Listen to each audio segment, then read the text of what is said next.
I love that song, man. I could just jam out to that whenever. And we're on. And we're on. Good morning, everybody. Welcome to the G.I.JOE 3D printing podcast. Good morning. Glad to be here. Morning. So this morning, we always just try and come up with some new topics and try and find excuses to get some folks from the group or the community on so we can steal their knowledge. This morning, we've got Dillon from Anthanatos Unlimited and Jason from JsArmory, or also known as One Per Case on Instagram. So thank you guys so much for coming. Appreciate it. Glad to be here. Thank you for asking. Yeah. Thank you for having me. So, I guess we can kind of, how about we can kind of each take a turn, say kind of what got you started and where people can find you, and we'll go from there. Dillon, if you want to go first. Sure. Yeah. So I got started 3D printing as kind of part of my job. I work at a performing arts high school, so we would do some 3D printing for props and things like that for stage shows, and then that eventually got me into 3D printing for my D&D group. So I would print miniatures, and that led me naturally into resin printing, moving away from FDM, PLA type printing for the bigger stuff. And then I eventually got to the point where I got pretty good at supporting things like miniatures. Wasn't much of a sculptor or designer, but then the Joe Classified line came out, and those early Nerf guns just weren't scratching that itch for me. So I started pulling digital files from like video games and from some other places that were license free, and from Mark, and making my own weapons. And then I was like, you know what? Maybe people would want this. This before it was such a common thing. There was not a lot of people in the game back then when Classified first started. And I started putting them on Mercari and eBay, and then here I am with a 2,000 plus library on my Etsy shop. So that's the summation. Cool. Jason. That was way eloquent. See, I already screwed it up. Well, it started with when Classified came out. I mean, I've always wanted to like cast and get into that, but the amount of stuff that you needed for that was just a little bit past where I wanted to go with it. So when Resin 3D printing came out and Classified, I was like, oh, based on the 25th line, they're gonna kind of like tenderly go into this line. So if I want the figures I want, I'm gonna have to make them myself. Was kind of the idea. And Mark, actually, you're very much of an inspiration early on as well. Like you and I did not solicit from either of these guys to say anything nice. No, it's just the way it is, man. Yeah, and Figure Gear too was a big part of my start. There weren't a lot of people out there doing it, so it was like if you wanted stuff, you needed to do it for yourself. So I'm a huge Battle Force 2000 fan. So I worked with a sculptor, and he helped me with heads and some chess pieces, and I did the guns and some other parts for him. And it was really fun. But I have this joke, and I'm hoping they do Battle Force. It's like if I do a kit, they're going to release them, because Crocmaster came out pretty soon after Crocmaster. They announced Big Boa, Dark One's on its way. I saw Voltar on a list in the last couple of days. And then just last week, I'm like, hey, I can paint up some Monkey Wrench kits. And literally that next day, Jeremy put up that list in the Classified group with Monkey Wrench on it. I'm like, okay. I get it. You guys are going all in, and I'm pretty excited about it. No kidding. So Sorry. Like, no, just sorry. It like, I just bought 2 torpedo figures so I can make the yellow and the red. Right. I'm not kidding. Like, I just did that. I had done a Pythona custom, and I bought 2 extra bodies of the Sue Storm, so I can do a diving Baroness in red and a Scarlet in yellow. Like within the last 2 weeks, got those. But the torpedoes I just got. Jason's Darklon kit is spot on. I mean, spot on. It looks like what we're getting from the team. That's awesome. Yeah. Thanks. Not that close, but I do feel it kind of harkens way back to the 80s. And some people hate the 80s versions of that stuff. I don't know why I love it. That that stuff. Yeah. I stopped with like Eco Warriors. I can't do like the super stuff. Like 1990, 91 was about my limit. And well, I think that was when I was aging out of it anyways at the time. Yeah. Like crazy. So at this point, are you doing most of your sculpting, or do you still have some other people that do sculpting for you? Well, my story goes to I ended up at a crossroads. I was small business, medium business IT, plus I was doing printing. I had an offer to go full time with a company, and I did that for the last 2 years. It probably wasn't the right decision. I kind of knew where that was going to end up with it. So I'm only really getting back full time into it now. I have the ZBrush going. I watched your stuff on the ZBrush. That was awesome from the last podcast. Yeah. Right now I'm working mostly with old school customs for some Mythic Legion stuff, because I'm really trusting right now in that G.I.JOE team. I mean, if you're giving me Darklon and Voltar and Metalhead this early, I'm like, you're going to give me what I want. I'm like, I'll just need to wait, be a little patient and go make some fantasy characters. So that's kind of what I've been working on at the moment. But the idea is to get it and be able to sculpt all my own stuff and print it, because it's real fun. Like, I really enjoy that stuff. At some point, we'll bring up everyone's stores so we can kind of scroll through some of it. Like the heads on your store, just nuts. They're so good. Like, thanks. Yeah, no, I'm blown away every time. Like, I try not to look on Etsy because it just makes me feel like I'm doing nothing. Wow. Well, I kind of feel that way whenever I see you put up your stuff. I'm just like, holy cow, Mark put up some stuff. So. I'm really like, I started like real similar to you, right? Like, I was just kind of making some stuff for myself, and then I'm sure you guys have gotten the fry from Futurama with the money. Like, take my money. I'm sure people send that shit to you guys all the time too. And so it's just like, I'll experiment a little bit and see what happens, and it grew real fast. But go ahead. Well, I know you did this kit here, the eel kit. So I made a little attachment for the bottom of it. I don't know if you can see it, but it snaps onto the bottom. And then you can put it on one of the articulating flight stands, or like the Mezco or whatnot. A little shaky here. Oh, okay. Just kind of snaps in. And this is really dusty, so I apologize if you can see it, but I kind of got like a whole setup here I can toss around. But like, I loved your eel kit. I'm sad that Hasbro didn't give us a real retro kit for that. It's so weird. And well, I don't know if they. You kind of see them. That's awesome. Yeah, that's cool. That's beautiful. Yeah. And the idea is on the shelving or a wall, you just you can drill little holes in it and just have these things everywhere. Kind of want to have like a underwater scene. That was so cool. That's awesome. Thanks. Yeah, so, but I wonder, I think they put the eel out pretty quick because they knew the demand was there. And then there was a lot of feedback about like, hey, what the hell? Why didn't we get the retro gear? But now, like, the Flint's gonna have new gear. Like, they're course correcting, but I think it's too late for the eel. So yeah, maybe we'll get lucky in the future if they do a rerun. But re-release. A re-release. A re-release. Yeah. Well, I mean, that is sort of retro. That is the G.I.JOE bread and butter from years ago. So much reuse and re-release. That's no kidding, right? Like, that torpedo body is like the torpedo, the eel, the diver. And now we're gonna have the other two Joe divers. So it's pretty good. But they're gonna put those two together in a kit with all that gear. How much was the diver figure? Is this like $30 for this thing? They were like 35. Yeah. Are we looking at $80? $75 for the double? Yeah. Probably. 50, they'll probably do 60.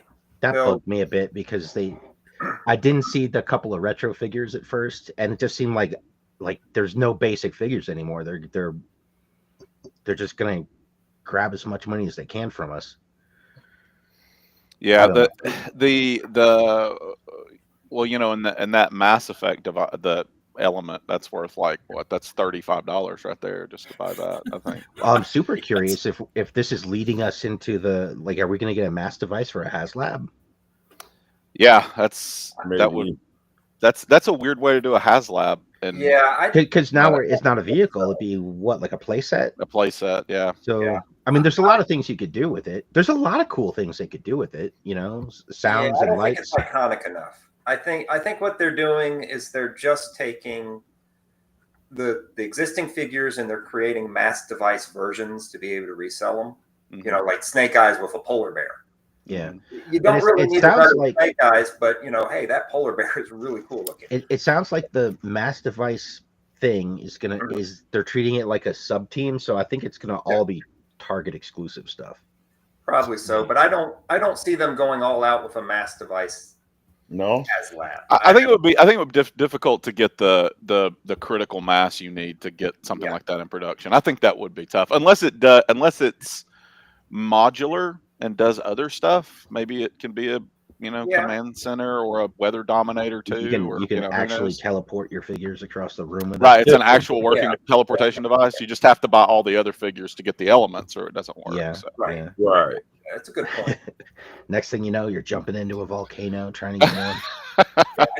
I think the problem too with the mass device is, they did it before. Back in the late 2000s, they had to set out the sets where you could piece it all together. But when you put the mass device together, I can just hear Zoolanders saying, "How are you going to teleport people with a teleporter made for ants?" Yeah. It was this tiny thing. Yeah. It's like what was the I'll go back to that one. But yeah, it was undersized compared to what it was supposed to be, and people were just tore it apart. And if you tried to do a HasLab for it, there isn't a lot of great medium. design happening on that thing. Yeah, you would definitely have to classify it up a bit. Is there a good 1/12 scale? There's got to be, right, out there somewhere for 3D printing mass device. Surely there have been a couple out there. Yeah. If you throw through the group, you could probably just go to the search thing. Yeah. Group. There's definitely. I remember seeing pictures of a guy who had done one, and it was like a small coffee table in his living room. In the picture, it's in front of his. He's got it in front of his TV, and it's pretty good size. To think about it, the way that it's scaled, it has about the footprint of 4 HISS tanks. So if you think about how big your classified HISS tank is, yeah, I just looked at mine behind me. Exactly. Okay. So, well, I had to nope out on the Rattler because it was just too big. I couldn't. Same here. I couldn't. I wanted it. I like the figures, but it's just too much shelf space. Yeah, I'm printing right now. I'm printing a Conquest. And, I spent a bunch of. I don't think I've even put up any pictures of this yet, but I spent a lot of time making the wings kind of pop out and fold up. And just to save space. Yeah, so I can put it on a shelf, or even for transporting it. Like if I want to take it to a show, it takes up so much. Like I would have to get a van and build some kind of shelving system in the van if I want to bring that and 2 other things. So, but I'm dying to find out if this thing can support its own weight. Yeah, and I've been I've just gotten back into FDM printing, where it's kind of that was my wife's thing. I do the resin. So when I have needed FDM things, I give her the STL file. And just cheating. Absolutely. That's pretty nice. That's pretty nice. That's amazing. It's been really nice. It's been fan-fucking-tastic. But the machines, no shit, have had old mail and stuff stacked on top of them for a while. And so yeah, and thanks to Mike there, who talked me through setting Cura up again. But I've been I print some stuff like this. I'm not gonna pull it out, but I printed one thing. No, I printed one thing, and it was I think the infill was probably 22-23%. The wall thickness was 2. It was solid, but it was real heavy. And then so then I went the other way, and the walls were too thin. And it was nice and light, but I could squeeze it and it would just come apart like a bird's nest. So it's that's actually one of the reasons why, like, because I've, it's been in the back of my mind to try and lean into some of the diorama stuff, and going back to FDM printing, because I've got a bamboo and I've got a Cobra Viper. So I mean, I've got like a not G.I.JOE Cobra, but some big. I've got a big frame printing too. But I just like, there's so many little finicky settings. Like, is it gonna survive shipping? Is it gonna, like, it's terrifying. Yeah, and two, just to be perfectly honest, the failure rate on FDM has been, I get, maybe because I'm bad at it, I don't know, but I'm bad at it too. My failure rate is just doesn't make it worth economically feasible. So I really wanted to get it. I thought when I got the store and it was starting to get successful, I thought, cool, I'm going to do 112 scale and I'll do some 1/6 scale stuff because I know the 12-inch guys are out there. Mm-hmm. Oh yeah, and kind of starving a lot of them. Yeah, well, as soon as I put some stuff up on my store, that like, this isn't what I ordered, is what I started getting. Like, you can create different categories within the Etsy store, but unless the customer clicks on them and so that they're only seeing what they want, they're seeing kind of everything. Yeah. And people, this has been my experience with Etsy customers, and I'm kind of the same with the internet. You go and you just, there's the thing I want, click. It's real hard getting people to read. Yes. The title, read the product description. Yes, absolutely. Like, No. I knew, and I feel right now like 3D prints are not the right way to do production, the additive manufacturing. And I really, really desperately tried to kind of get out of it and get into some other stuff, and it just didn't kind of work. It didn't really take off. My own fault for probably just not advertising enough, but man, people do not read. No. They don't read. And I'll tell. So on that business front, like, can I just talk just for a second about my production process? Yeah. So Jason is way faster than me, like 100% way faster than me, because I think a lot of his stuff is pre-printed. I have spent all of it. There you go. I've spent 3 years banging the drum of my stuff is made to order. Otherwise, how could I offer 200 or 2,000 plus items? Right. It's made to order. I have a great library that I want to share with everybody, but like, it's like, I get messages all the time like, hey, it's been 2 weeks, where's my stuff? I was like, it takes 4 weeks. I don't know what to tell you. That's just like, it's now a picture in the picture gallery that says it. It's twice in the description. It's in the store about. It's in the email confirmation that they get after they order. I mean, it's everywhere. And I still get people, they're like, why is it taking so long? I'm like, well, first of all, it's made to order. And secondly, it took me 2 months to get Doc Nocturnal from Mezco, and it was in stock. So, I mean, like, and I'm one dude, I'm one guy, essentially, doing all this. So that's my frustration with the, like, not reading the description. Like, look at the description. If it's going to take 4 to 5 weeks to get a bunch of gear, that's why I try and make it cheap comparatively. Yeah. But then I also don't have to deal with inventory because I just don't have the room for it. I don't have the logistics to keep up with inventory. So kudos to Jay for figuring it out, but that's why I do a print on demand model. Well, let's hear from him and see if he thinks he's figured it out. If I figured it out, I think honestly, the approach is for my brain. If I had stuff I needed to make to order, I think I would go insane and just feel like this immense pressure. So really, it's the choices about how I can go happily to serve people, I guess you could say. Like, I would, like, I know Gnome's paint shop was print to order as well. And I know he struggled at times. And I just never wanted to get to that point where I could get behind. It's like a fear, like negative reviews. Oh my God, I hate reading those. Oh yeah. Like, it just tears me up. Even if I get 100 good ones and one bad one, that one bad one sticks hard. It's really strange. At least think about it all day, like that day, the day I get it. I haven't personally got a lot of negative. Maybe it's because I don't pay enough attention. But the one, there was one that I got real early, and I had done what's his name? Fireflies Mat 49. I had done that for classified in classified scale, and I got this one guy who got it and was like, "How can you say this is 112 scale? Are you crazy? Are you blind?" And he had pictures of it in a 3 3/4 inch Firefly figure's hand. He made it fit in the hand, and it's monstrous in this figure's hand. And he's like, "Look, it fits this figure perfectly. So what the hell?" So like your Small Viper pics from the it's like it was ridiculous. It was, and like I just didn't even know what I don't know. But yeah, like you're just not going to please everybody, for sure. No, and that's kind of what I've had to come to terms with that.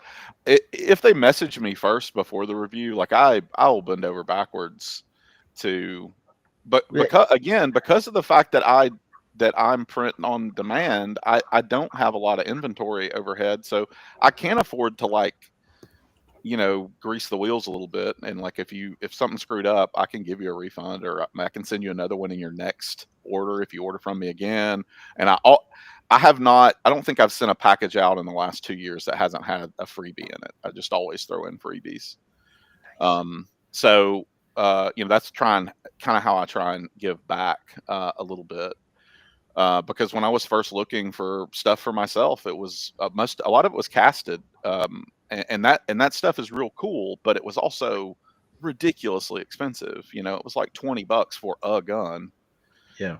Or $15 for like, a big gun or whatever. That was just not doable. So I'm always trying to keep it reasonable, for the customer, because I just want to be, none of us got into this to start a new career. I didn't anyway. I can't speak for everybody. What made you guys decide that, okay, I'm going to go ahead and just do an Etsy shop or something like that? Like, what made you go from a few of my guys or buddies hearing that I make some stuff and I sell it to, okay, I'm going to put it up on a shop?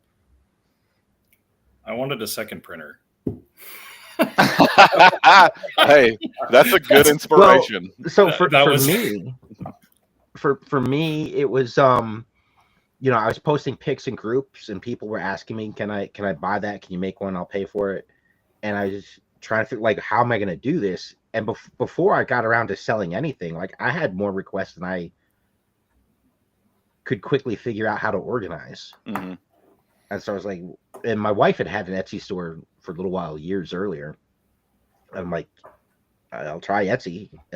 It's just, I didn't want to I didn't want to relearn HTML or whatever that's called now and figure out how to create my own shop. That was just going to be way too much work. So I just went with something that existed. So it turned out to be Etsy. Etsy makes it easy. They make it. They take a chunk of the change, but that's the issue, right? That's the flip side. But they do, so many of my sales come from internal Etsy promotions, just because they're searching stuff on Etsy, and at this point I've got so many reviews and so many sales, and I've been at it for so long that if you search something G.I.JOE, it's probably going to be first page. It's going to be some of my stuff, and it's going to be some of Jay's stuff. So it really does, and the international shipping they make real easy too, because they kind of handle all that for you. No shit. Yeah. The international shipping with Etsy is worth it by itself. Yeah. So I'll take the cut. I'll take the percentage. And as far as why I did it, it was a lark, and both my wife and my daughter thought I was ridiculous. They're like, nobody's going to buy these, Dad. Nobody wants these, Dad. Never underestimate the power of nerds. Right? Yes, I was like, you don't know my niche. You don't know my niche. Yeah, they don't know your people. They did not know. My daughter, when she found out about it for the first time, she had come to visit. She was in college, and she brought up my store on the phone and just starts going through the review. Do they solicit for the reviews, by the way? Do people get tag like, hey, you bought this thing, Yeah. I bought stuff and I get tagged on it. Okay, I haven't bought anything on Etsy yet, so I wasn't sure because I don't fill out reviews hardly ever. I should. I don't either. But I sure as shit get them. I get like every day, and it's always like 2 a.m, and my friend will be like, "Bing, please review this thing." But my daughter just started reading. She just couldn't believe it. She couldn't believe like adult men were on Etsy buying this stuff. Yeah, right. I do pre-print wearables. Somebody in the chat was like reprint, like, pre-print your top 10. Your top 10. Yeah. I pre-print all of my wearables, which is why that's one of the things on my shop that's the inventory cycles. But Jason may have had this problem too, but like the last couple of weeks I can't print wearables. It's too cold. It's cold, yeah. I had to turn the heat up in the shop, honestly. That's what I did to combat it. I mean, I'm in California, so cold to me is it hits barely freezing at night. Mm-hmm. So I mean, it's a little different than you guys. I'm outside of Denver, and honestly, most of the winter we stay kind of mid-50s. Oh, okay. But we're like, I had a week where it was 2 degrees every morning, and like there's nothing I can do. Like I have ventilation because I need the fumes from the resin to go out, so there's it's piping right into the machine effectively. It got cold. And I did want to ask you guys, do you guys paint? Do you sell painted products or just prints? Just started doing that. Yeah, you just started. That was early on. I was painting and it was doing well, but it's so much goddamn work. I tried to because of you. I tried to start doing that too when I initially started, and I'm still mad at you for it because it was way too much work. It's so much work, but so I got away from it. I was like, I'm just not gonna do this anymore. And like real quick, the remainder of the stuff that was painted sold out, and then like the unpainted stuff didn't move. So I went back to painting. End user ready. I mean, that's how you got to look at it. Well, that's what people want. You're selling to customizers, or you're selling to guys who can't paint. And in my mind, I'm selling to both. But the truth is, most people want a finished product. Period. Correct. So when I started, I tried to do custom paint jobs, and I would like offer like, this is before Etsy, it's pre-Etsy, but before Etsy, I would offer like just a lot. It was like it was like 5 to 10 guns or whatever, and they had custom paint jobs and weathering and all that stuff. And then when I started to do the Etsy store, I was like, okay, I can't really do all the custom paint work, but I can paint them black. And then I discovered the black resin from I don't even remember, Tough. I guess it's resin 1, the Tough black resin. But it was a little too brittle, so eventually, and TH72, the gray resin, was like perfect. So when I first started to use TH72, I would spray paint everything like in mass before the order went out. Yep. And then I just got to the point I was like, okay, you got to paint it yourself. Just that's where I'm at. Now I do offer custom painting. I don't do most of it. My son does most of it, but it's very selective. It's just because he's a Warhammer painter, and he's really good, and he's fast. That's where my start. That was my start too. Me Warhammer. too. Yeah, me too. Nerds. Yeah, for sure. Warhammer nerds. But I give my son a head sculpt to paint, and he's like, "Oh my gosh, this is great," because he's used to painting, a head that's like that big, and then like I give him a head that's that big, and he's. So he does some of my painting, but it's all on demand. I don't stock any pre-paint stuff. Painting's brutal. Part of my thing with painting is I want to get something on the resin to prevent it from getting more UV than I want it to get, because if you lay a raw rifle, like a rifle, right, you lay it down and you leave it on a table and there's a window anywhere nearby, in a week it's gonna bowed up. It's contracting. Well, the one side's contracting, so right. Whatever's getting that extra UV love. So so for me, that's part of it. Is just like getting some paint on there, so it's sort of safe and it's not gonna wiggle around. But I'm like Jay, like I have it in inventory, or I don't sell it. Mm-hmm. And it's because like I like the pressure of having, like, I owe these people this thing. I can't deal with that. I've somehow managed to come to terms with it. I don't know how, but I've managed to come to terms. Now, I mean, I've got 5 printers going, so you know, I mean, there's a lot of work there, but I can really pack a plate though. I'm really good at packing a plate. So so part of it for me, right? Like, so if like there is a real mental switch in my brain between printing for me and printing for someone else. Yep. And when I'm printing for me, like, if I have a fail, yeah, it's a kick in the balls, but Mm-hmm. you know, oh poo. If I'm printing for someone else and it fails, it's just too much. It's Gotcha. too much.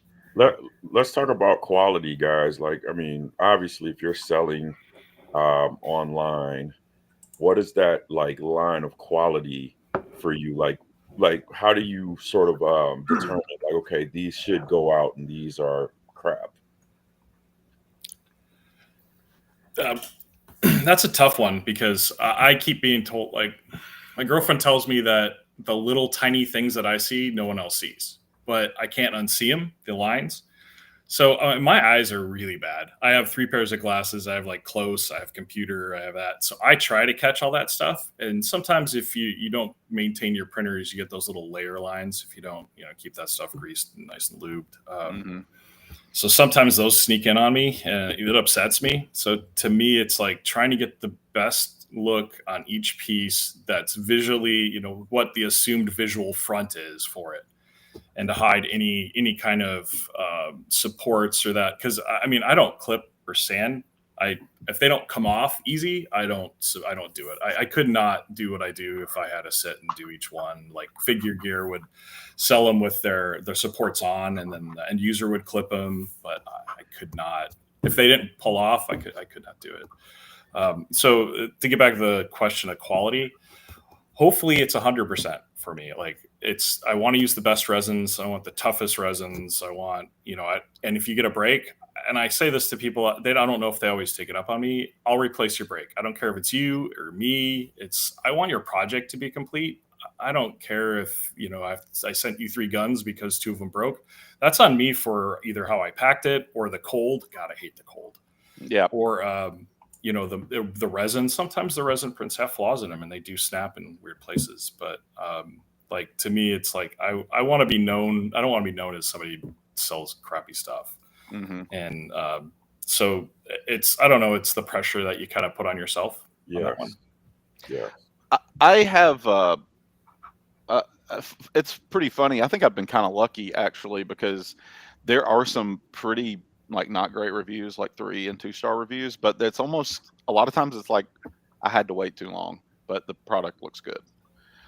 So, I think that generally speaking, people are usually happy with the quality of my product. But now, because of the way we do it, and because it is made to order, and because sometimes there is a time crunch, because life happens, life happens to you. We had a rough December and kind of a rocky start to January as well, because of personal stuff. But so there's going to be some QC, quality control that slips by me. It was much better when my wife had time to help me pack the orders. She doesn't really do as much of that anymore, but she was really good at catching those little those kind of obvious imperfections, because she doesn't do it every day like we do. So when Jason says, no one else is seeing that, she's kind of seeing what the average person would see. Okay. So she was really good at helping me catch those QC issues in packing. But I'm like Jason. I need it to come clean off the supports, and I usually can hit a pretty good sweet spot. Once you get the supports right, you're gonna have pretty good consistency. I guess I'm like 90%. I probably have like a 10% failure rate, but because I'm made to order and because of the way the model's set up, it really doesn't affect me, because I'll just churn it to the next plate and it usually prints fine. So that's how I deal with that. Yeah, my plate failures are rough. Yes. Like I'm running a Jupiter, and I'm printing almost exclusively on the Jupiter now for the store for the resin stuff, and there's a flaw in the design of the Jupiter in that when you level the bed, you've got these little set screws that go against a post, and it kind of over time, like the bed comes unlevel, Warps. and I don't know if I'm not sure. I don't. I have a hate relationship with mine. It's sitting in a corner. You got a Jupiter? If you tighten that thing too much, I think it pulls the center, like it warps it the way. Yeah, it wants to push that little post out because it's a flat top of a screw against a round post. So the more pressure you put every time, every 2 times. It's right now. It seems like every 3 or 4 prints. I just do it. This is maybe a good time to talk about the hardware for a moment without getting. Well, I wanted to chime in on the supports thing real quick. Oh yeah, go ahead. But and so for me, it was an evolution, right? And it's more about how I've learned to print and how resins have kind of changed over time. Like when I started printing, the resins, and it didn't matter which one, if it was gray or translucent or what, they were glass. You broke it, you dropped it. Oh yeah, it broke, and it broke like glass. There was no putting it back together. It was sharp. It was so smooth. No glue wouldn't stick to it. And then you start getting like the ABS like stuff, and you start adding the tenacious to it. Now like TH72 by itself, period. Out of the box. It's a miracle. It is the best, period. That is all I use now. But supports, I can't imagine shipping something with supports still attached. I couldn't either. Because if you cure it with the supports attached, it's fucked. There's a lot of and it's going to have an artifact. There's like YouTube videos out there that show you that was like, oh, just cure it with the supports and take the support. I was like, what are you doing to yourself? You're creating pits in this thing. Yeah. Mm-hmm. So my thing now is I print stuff up, I get it all washed, and then I go fill a sink with hot water, drop everything in it, let it warm up, and then things should just pull off like butter. Right. Every once in a while you get a couple little things that want to hang on, and I can easily kind of get those off. But I give it 25 minutes in a 99% alcohol wash. I'll soften it up. That's a long ass time. But they just come right off. Yeah, they just come right off. Now, so trick if you got hollow pieces, you're screwed. Like you can't live it in for that long if you got hollow pieces. But yeah, I got a $5 hair from Goodwill. I just warm them up right there. It's works pretty good. Yeah. No. Okay. I do. I use the hairdryer sometimes, but if I've got 60 guns on a plate, like right, but you'd have to because you can't hit them with a hairdryer or hot water until like you've got the raw resin off of it, right? Mm-hmm. Yeah. And then like for me, like maybe it's because I'm old and don't see as well. If I start using a hairdryer on a pile of really light things, some of them are going to go. And there's a low setting. Yeah, I don't have that kind of time. I relate to that. It took me too long to use painter's tape to stick stuff to it to either put a finish or a paint on them. It took me way too long. I was doing like the flipping the tape over. Yeah. So it's sticky on both sides, and that's how I would paint things for a long time. Now I've just bought so much like poster like tack. Poster blue tack, yeah. Blue tack's your best friend. Yeah. Oh, okay. Yeah. Oh wow. Yeah, but I'm sorry. So I wanted to chime in about the supports, but but we were going to talk about something else. Equipment, hardware. Hardware. Gotcha. Yeah. I was just going to say I have a hate relationship. Jason said he had a love-hate relationship with. No, he said hate. He said hate. Oh, you said hate? Okay, good. Because I have a hate relationship with anything larger than like a Mars 5, Mars 4. I think it comes down to there's something I'm not doing right. So I've always stuck with small form printers. The biggest thing I offer on my store right now is the HasLab Giant Man scroll head. That's the biggest thing I print, and it takes up the majority of that plate. But all my other accessories are so small that I just don't use the large form resin printers. I've had a Saturn. I'm sure it's gotten better since I've had one, but I got rid of it. I'm using 2 Mars 5 Ultras with auto leveling. That has made my life way better. Do have to change the FEP because the way it prints, you have to change it more frequently. But that's the liner on the vat that holds the resin. But and then I use the Mars 4s, and I use the Mars 4s because of the problem you were talking about, Mark, with the set screw. It uses the 4 set screws on on 2 on each side to level the plate, and you have to level it I found I have to level it way less frequently, and I use those primarily for like overflow with my. One has I have 3 of those. One has TH72, and the other 2 are the ones I use for my resin prints. So that's my current lineup. But most of my stuff's been Mars. What do you mean 2, the other ones for like? Because TH72 is resin. Like, what do you mean? And then the other 2 are resin. Oh, the other two are. I'm sorry. The other 2 are F69. Gotcha. For the wearable stuff. Gotcha. And then the one Mars 4 with the TH72 is just like I need to print a plate, and both my Mars 5s are going. So okay. So it sounds like you have different printers for different types of resins, basically. Yeah, I have not tried, although it did help a guy successfully get a good F69 plate out of a Mars 5, but I haven't done any. The F69 is the flexible rubber like stuff. Yeah, the TPU like. Yeah. That I haven't done a lot of that on the Mars 5 because of the way it prints, because the bed is also moving. The way the Mars 5 works, the bed is moving and the plate is moving at the same time. So it's faster, but I'm worried about tearing and print fails on that. So I haven't. So I use the Mars 4 because they're a little more predictable. The F69 has some real touchy / specific settings you got to follow. I found. Oh yeah. And it does not like the cold. No. I never used that actually. Yeah, TH72. I was having this conversation with Chris Scott the other day. TH72 will print all the time.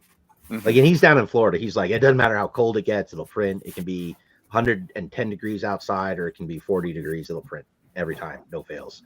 I'm like, that's not my experience, but it's certainly better than everything else I've used by a long shot. The Mars 5s have I have heaters in my Mars 5s. Nice. But you can't leave them on because that temperature differential will cause visible lines. So I'm at the point now where if I'm starting a print, I empty the vat, which is like a a whole bottle, right? Is it a whole bottle? It's more than a whole bottle. It's like if you go to a cafeteria and you get a tray, like that's the size of this goddamn vat. But I'll pour that into like a Tupperware container, and I'll submerge it, not underwater, but I'll submerge it up to the level in hot water and preheat the resin. Yes. And then I will use a hair dryer on the build plate. And I don't need it to be hot, but I need it to be lukewarm or room temperature-ish. If I touch the plate and it feels ice cold, I go heat that thing up before I print. That's why I just got the resin heaters that are inside the enclosure for the Mars 5s. I just got them, I think in maybe November, but I basically use them as a preheater. Yeah. So I heat them up and I'll let the first couple layers go ahead and get started, and then I'll turn the heater off. Yeah. Because once it starts going, it's creating its own heat. Exactly. Yeah. The thing you got to watch out for. We got like 20 people watching. If you preheat it too much, it cures faster and you'll get more grow. So if you've got pieces that have to like interlock and go together, you got to be pretty specific about how you preheat that stuff. Also, supports that are real close to the wall. Oh yeah, they'll fuse. They'll fuse. Yeah. But again, like this is because. Like I'm not printing in my living room or in my office. Like I'm printing in an out of the way place where I can vent, and that happens to be a place where, if it's 10 degrees outside, it absolutely affects the hell out of my machines. Yeah. What are your main machines, Jason? Right now, well, I kind of have my Jupiter on hiatus. I'm running 2 Saturn 4 Ultras, 3 Saturn 2s. I love the Saturn 2. That thing is such a workhorse. And I still have a couple Mars 2 Pros that just won't die, and they're so solid and they don't fail. No, I've got 3 that are still kicking it out there. I'm giving them to some of my students though that want to get into 3D printing. I fell into this weird thing where just timing wise, when I started the business, 2021, I think. Yeah. I got a Mars, just Mars, not Mars 2, not Mars Pro, Mars. I've still got one of those at school. And then I ended up with 3 of those, and the plate was small, so I was like, I just need a bigger machine. So I got a Saturn, not a Saturn 2, not a Saturn Pro, not a Saturn, and then I got 2 Saturns. I'm like, yeah, I still need to go bigger, and I got the Jupiter. And so like each of these machines I got is like the original baseline, compared to where they're at now, piece of shit models with no frills. And it's like at some point I want to buy like a top of the line machine that stays kind of relevant for more than a month.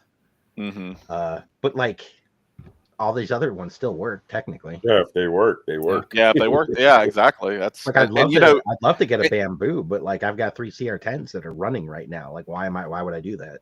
And sort of their particulars, their funny little like I've got one printer that like for some reason it's always like cures a little faster, it's a little hotter. Yeah. So, you got to adjust it down just a little bit. So like when you live with them a while. But I've had Mars, Mars 2s, Mars 3s, Mars 4s, and Mars 5s now. I've had all the Mars. How does that happen? You're just like, fuck it, money's coming in, we'll upgrade. Yeah, a bit like that. And I'm only jealous. The other thing too is like I do use some of this in my actual job occasionally. Like we did Little Mermaid last year, and the Ariel's dad has a fit and he ruins like the bust of the prince or whatever that she has in her little grotto. So I actually did a 3D scan of the actor. We had 2 actors playing it, so I did 3D scans of both the actors, and I made a sculpt that was in pieces and would come apart. That's so cool. We used a little air piston to bust it, so he'd like gesture towards it and it'd bust apart. Awesome. So I justify getting the new toys a little bit like that, because for like I had like the like I don't touch the Mars anymore. I gave one to a friend that works at a toy shop, and I don't think he's even used it yet. One cannibalized to make another one sort of better, but it's like no one in their right mind is going to buy a worn, obsolete machine. Like the only place they can go is the trash. Yeah, well, in my corner in my garage where I do all my work, it's not a pretty place to live. Yeah. Because it's got the resins. It's got some resin splashes here and there. But there's tarps and everything's laid down. All the stuff that's valuable is protected. But the printers, they get pretty disastrous. Now I've seen worse, granted, but you're right. After you use them, especially printing the volume that I do, I just kind of toss them. I'm giving a couple to some students, like I said, that I have retired, so that because they want to get into it. But so with the original Mars, they all had, there was 3 different motherboards that you could have inside, and I burned those things out. Like I replaced the LCD screens on all of them, and depending on what the motherboard is inside will dictate which screen you have. Which screen you get. You order the wrong screen. I've done that twice. Yeah, like what a pain in the ass those machines turned out to be. But then like one of them, a fan, there's a controller for a fan in there that stopped working, so it would just get hot, and then it would just cure the whole fucking vat. Well, that's the one that wound up in the. That's the thing that really kills you, because on a resin printer, like if you have a fail on the FEP in the vat, like you essentially don't lose any money. Whereas like if you're using an FDM, it could spaghetti all over your it's a new waste a Oh, bunch yeah. of PLA. Yeah. But like with resin, usually like, oh, well, it failed, but at least it didn't print anymore. You know, like the resin's still useful. Right. I just gotta strain it. But yeah, if the whole thing's getting so hot that the vat cures, then you're out a lot of money. I couldn't believe it. Yep. And it's like, and I remember the day it happened. I walked up to it, and it was, you know, you had to lift the whole cover off, and I reached out to it, and it was like, that's warm. And there was just a brick. Yeah. I just want to tell you, I think I just figured out my Saturn IV Ultra problem with our TH72, with my TH72 based on our conversation, because I was getting blooming for it. And based on what we're talking about, if that's going too fast, the heat in the resin is building up quicker than you would usually have in a regular printer. So if like you said, when you heat up the resin, the stuff starts sticking together. Yeah. And I have that nonstop where the prints in there, and it was just frustrating the crap out of me. So I wasn't using TH72 in those. But do you have like real visible lines? With that, no, not visible lines. It's literally like a support shouldn't be stuck to the side of it, and it is. Like printed in a different printer, it's not there. It's just, and it's not close enough that you think it would. And I suspect you're experienced enough to know, like, it's not like there's a window and the sunlight comes through and hits the printer. Right? Oh yeah, no. Right, no, absolutely. Because that kicked my ass in the beginning. The first printer I had was a. I got the very first Anycubic Photon, and I had it like in my. This wasn't even this house, I don't think. But yeah, I was getting like layers of. I called it skinning. I would get like these, like this skin hanging off the supports and all over the place. I couldn't figure out what was causing it, and it's not like it was, you know, like there was a window in the room, and it had not curtains but blinds, and the printer was on the other side of the room. It wasn't getting direct light, but it was enough. It was enough. That fucked me up for a while. Wow. Yeah. When I first started, I tried out the water washable, and I'm like, okay, I tossed my stuff in a bucket, walked it outside to the hose. Oh no! It wasn't clean. It wasn't clean. Oh, no. It's like, oh my god, what was I thinking? Oh wow! Good times. So good times. But let's go ahead and if you guys don't mind, I'll bring up your Etsy stores. Yeah, sure. And we'll just kind of scroll through, Yeah, so everyone can kind of see what we're talking about. I take horrible pictures. Dillon, I'm worse than you. No. Well, Dillon's amazing. Like his ads on Etsy. Oh, absolutely. Stuff he puts out. I'm just happy to have it in focus. Well, that's that. It's my play nights. It's like I just did these leathernecks yesterday, the new leatherneck guns. Very nice. But yeah, that's just when I'm able to have fun and play with my toys is when I take my pictures. Is that the same gun twice? No, it's got different attachments. Like one's got like a little red dot, and then one's I see it on top of the handle. Yeah, one's got an ACOG and one's just got a handle. Gotcha. It's just a little meatier, more modern M4. So So let's we'll talk about. I do want to talk about the gridiron because they're part of this whole the buzz with the Ostriker we were kind of talking. Oh about yeah, before. 100%. So yeah, let's talk. 100%. We'll talk about them real quick, but they're crushing it. Like always. Yeah, I love your variety, man. Like I like Halo. This is the you see that stuff. You see that the little 40mm grenades on the back of Leatherneck there? Yeah, right here. That's the kind of stuff that I'm kind of doing now. Whether than like Jason was saying, like if I make gear for a specific figure or I have a sculptor that makes a head, that means that figure is probably going to come out. So I'm just trying to find ways to like tweak what we've got. You know, like here's some things that can make Leatherneck a little cooler or a little more realistic or a little more like the original figure or whatever. You know, because like I've got this, you know, belt fed. Oh, I'm sorry. M60 for the Saw Viper. Oh. And then I've got another Saw Viper gun that fits his belt that he's already got. So you don't have to buy one. You can just like plug it into what you already got. So those are the kind of things I'm trying to do. That's why I'm doing those little upgrade videos on Instagram the last couple of weeks. So the Saw Viper stuff I think is going to do well. Oh yeah, I think so too. Yeah. But I mean, a lot of that, yes, I This is great. designed some of that stuff, but I mean, I've just got great partners. I use some of the same people that Jason uses too. They're, try and do some custom stuff. STL Custom Collections is doing my Transformers as Joe's, inspired by some fan artwork that's out there.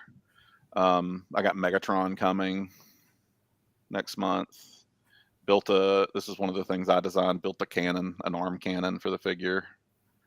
The Megatron as a Cobra head. It's got the cool Decepticon symbol there on it. So anyway, that's the kind of stuff I've been doing lately. Just trying to enhance what's coming out, because I think a lot of ways, design wise, they're killing it. So you're just trying to brush it up a little bit, like some web gear for the Sleepwalkers from Operation Monster Force. Those are awesome figures. They just I just wanted them to have a holster. I just saw that. And some web gear, so I made some.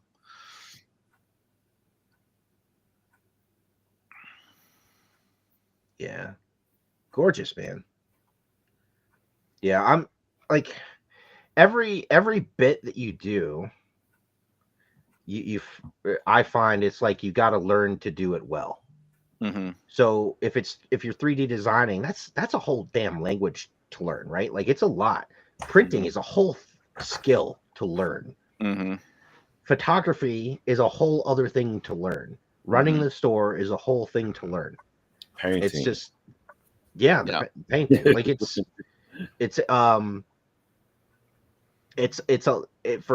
I think we're all kind of one person, right? Like it's a lot. It is a lot. And if I don't know, I definitely didn't have a plan when I got into this. And I think it shows. A lot of the stuff I do is like the way Jason started. I just did stuff to make me happy. Like the people have really responded to it. But like, I read the Operation Monster Force fiction of the Forgotten King collecting all these relics. So I started making relics. Like I started just finding weird stuff on 3D modelers websites that they would let me license or was already license free, and I would retool it and readjust it so that I could print it in 1/12 scale, but skulls with Celtic symbols on it, and alchemy tools, and it's awesome. That's like just my imagination. Something strikes in my imagination, so I really don't have a plan either. It's just like whatever I felt like that day. This is where. And if it works, it works, right? Yeah, exactly. Yeah, and if it strikes a chord, great. If it doesn't, then it doesn't. I've never really had a good grasp of what people are gonna want and what's gonna sell well, and it's a weird thing. So I did like a retro pistol for Destro. Like the original Destro figure. I did that in classified scale. It doesn't have a trigger guard. It's kind of it's an odd looking little piece. It's available on AnthanatosUnlimited.com as we speak. I might have that file. But the point, it always moves. It doesn't race out. But every other, I can print. You print a lot of those at once. I can print a shitload of those at once, and so that's what I'll do. I'll just fill up a plate with them because they're small. And, I paint them up. I put them in the thing, and then every couple of months, it's like, hey, are you going to restock these? I'm like, what? It's like those gold-plated Desert Eagles for Deadpool. Yeah. Like they sell like hotcakes.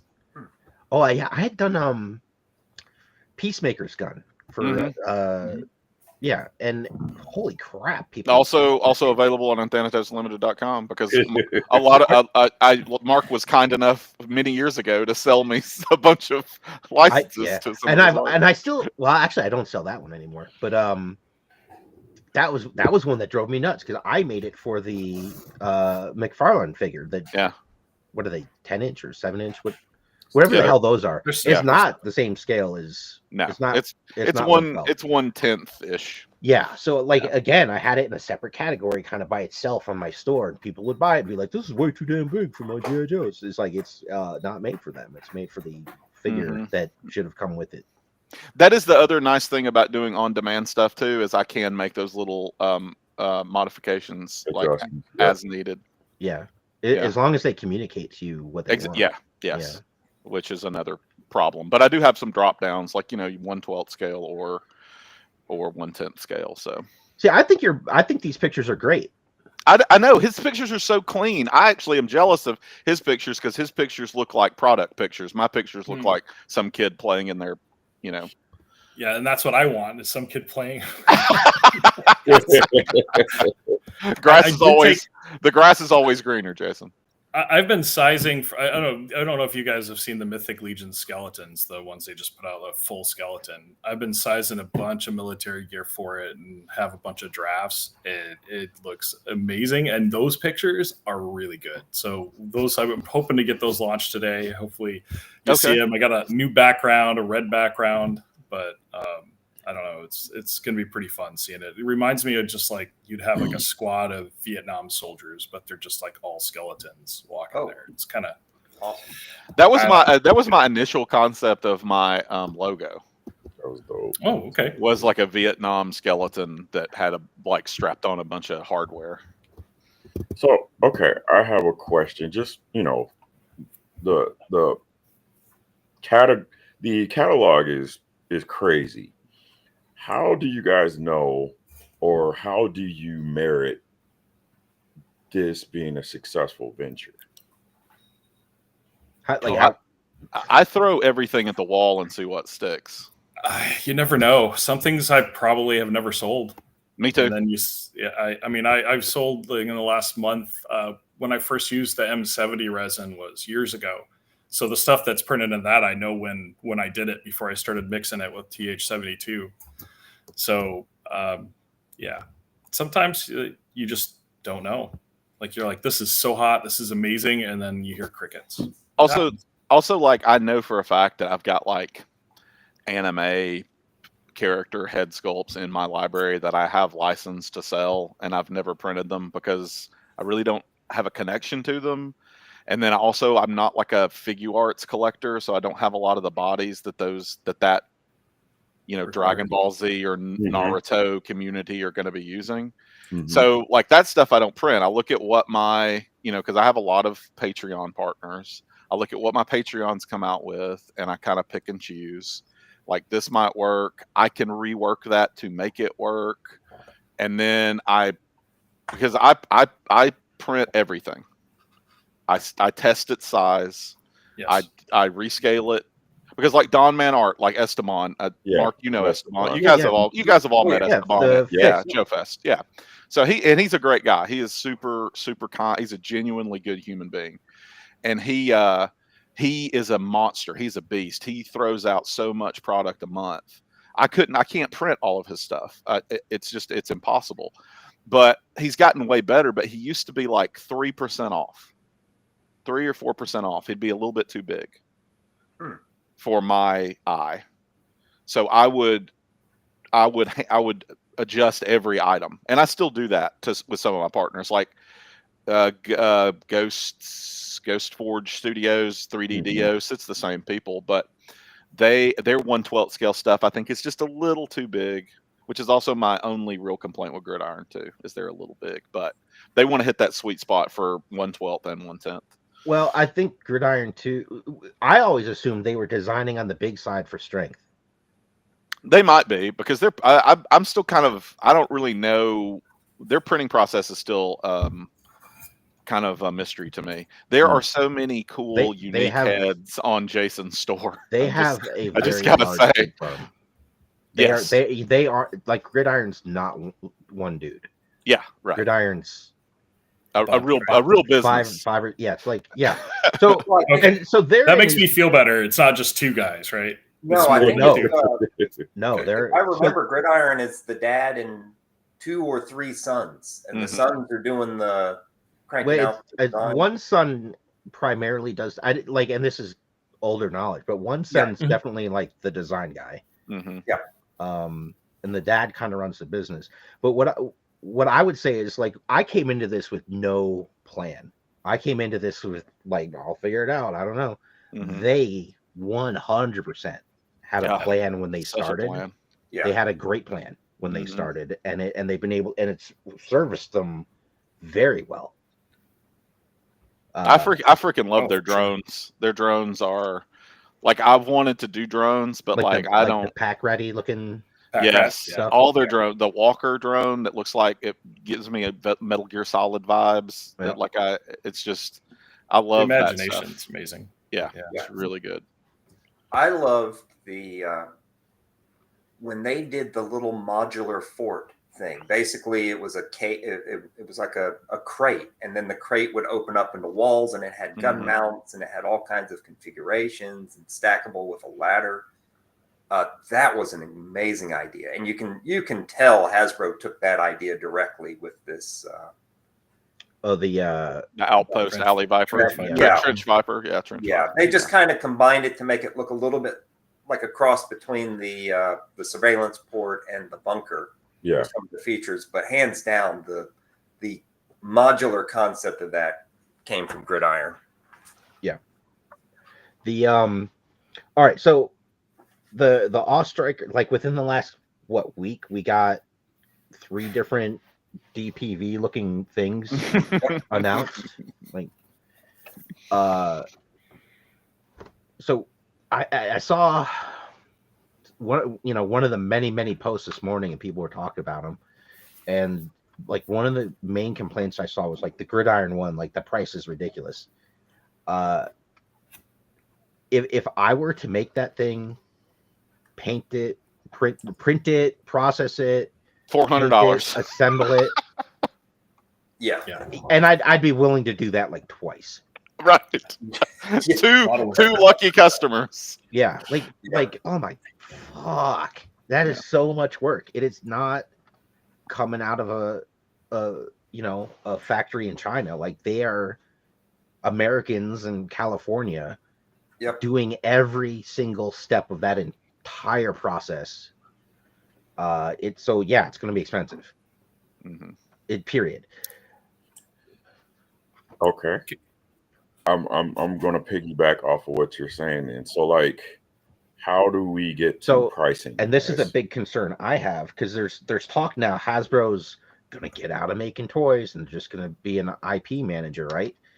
I don't think they're going to let go of G.I. Joe right now, right? But like, if that were to happen, Hasbro's the big boy. Like, that's the biggest one, right? And because they're able to do things in big quantities bring the cost down. Yeah. If everything gets splintered and it's all little, and all the toy companies that are actually producing are all little guys, it's gonna get real fucking expensive. Yeah, I think you look at the pricing on the fresh Monkey Fiction stuff, and then you add $5 because they're gonna have to. If like, let's say another toy company picks up the Joe license in the future, because I'm with you, Mark. I don't think that's one they're looking to get rid of. But let's say they pick up the Marvel license, or they're a small company. They're going to have to pay licensing fees. That's why people complain about the Super 7 stuff. It's because now it does have some, and Hasbro isn't going to go easy on the licensing fee either. No, absolutely no. Because just like Lucas, like they've had to pay so much to Marvel and Star Wars, Disney. Disney in general. They're no way they're going to get their bit. A lot of people don't realize this. Hasbro has to pay a license on Transformers too. Yeah, everyone thinks, oh, that's a Hasbro brand. No, actually, it's a Takara brand. So they're still paying Japan on everything. So Joe is the only boys' toy that is theirs completely, that they're not paying a license on. Well, they own Power Rangers now outright. Oh, do they? Okay, so before they were paying that to Bandai. Right. Yeah.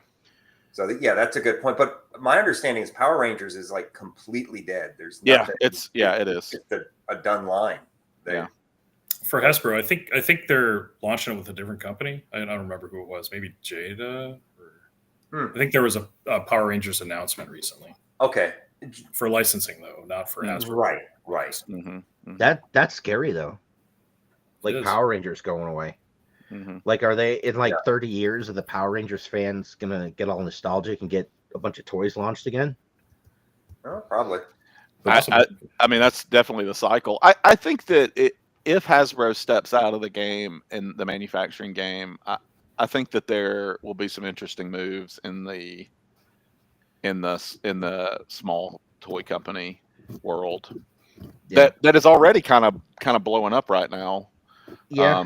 And has been for a while. But I'm curious if we're going to find out where a certain line is, and that line is Anthanatos, JsArmory, Mark II Design, Gridiron Studios. We're doing this additive manufacturing, which is per item very time consuming and expensive, but you can do extremely small batches. There's a line somewhere that says once you're going over this number, it becomes more cost effective to get this manufactured overseas and have it tooled and have the molds made. And I mean, we're talking the difference between, I've sold over 1,000 of a couple of things, but most of my stuff is double digits, maybe 100 and something of an item. Where that line is got to be in the 1,000+ range somewhere, and Gridiron's got to be getting close to it. I think with some of their stuff, because they're just crushing it. They feel a lot like Marauder toys way back in the day when they first started, and they went up. Yes. They took it up to manufacturing and then figures and all that. It just feels like a natural progression for them just to head that direction. Yeah. You know who would be really interesting to have this conversation with at some point is Esteban. Yes, absolutely. Because he works for the company that is manufacturing. Oh, he's working at that factory now? He worked for them before they opened the toy factory. Like, he worked for that, doing other manufacturing. He was promoting them hard at Joe Fest. Yes, I think the year you had your booth. It was it was the year I had the booth. You're right. He had like a whole catalog. Yeah. And it's been a lot of wait and see. And I don't know. I mean, I think Fist was proof of concept for them. It was, a lot, and that's what I'm saying. Like, a lot of people were waiting to see how Fist turned out before they sent their business to Columbia. To that company. Go ahead. Fist was the figures. The quality from Fist figures is okay. From a first run, knowing it's a first run, it's definitely good, but it could stand for a little bit of improvement. Right. I guess and the only way to improve is with time and experience too. The thing that gives me hope is this manufacturing center's first time ever doing a figure. Yes. First time out doing a manufactured figure, they're great. They are. And for the record, we don't have the technology to do that in the United States. Correct. In the States. So this is Colombia. Colombia. So like, I mean, we can sit here and be like, oh, the figures were okay. Like, we can't do it in the US. Right. It is such a big deal that they're doing it in this hemisphere of the globe. Well, and also, I mean, the big hope there is to get rid of some of the transportation costs too. Oh yeah. And nowadays tariff costs. Depending on what happens with all that. It's like, I did my experiment and I got my couple of weapon sets made, and there was so much. I learned so much from it, but there was so much stuff I was unprepared for. Like, once you get your stuff to the factory, they give you an estimate and they give you a timeline, and they don't hit any of that shit. Nope. And then and shipping, it's not you can't you can't FedEx. Like, I mean, there's a lot of FedEx that goes back and forth when they're sending you like test shots and stuff like that. But when it's time to ship pallets of something, like, you have to get a third party to handle that for you, period. And there's all kinds of stuff that goes along with all of that. It's interesting. It's real damn interesting how much time and money balloons, both of those things, in getting things manufactured overseas. I would love to like whisper into Trump's ear, give me a couple million so I can do injection molding in the US. I think that it's like, what are the labor costs though, or that's always going to be your killer.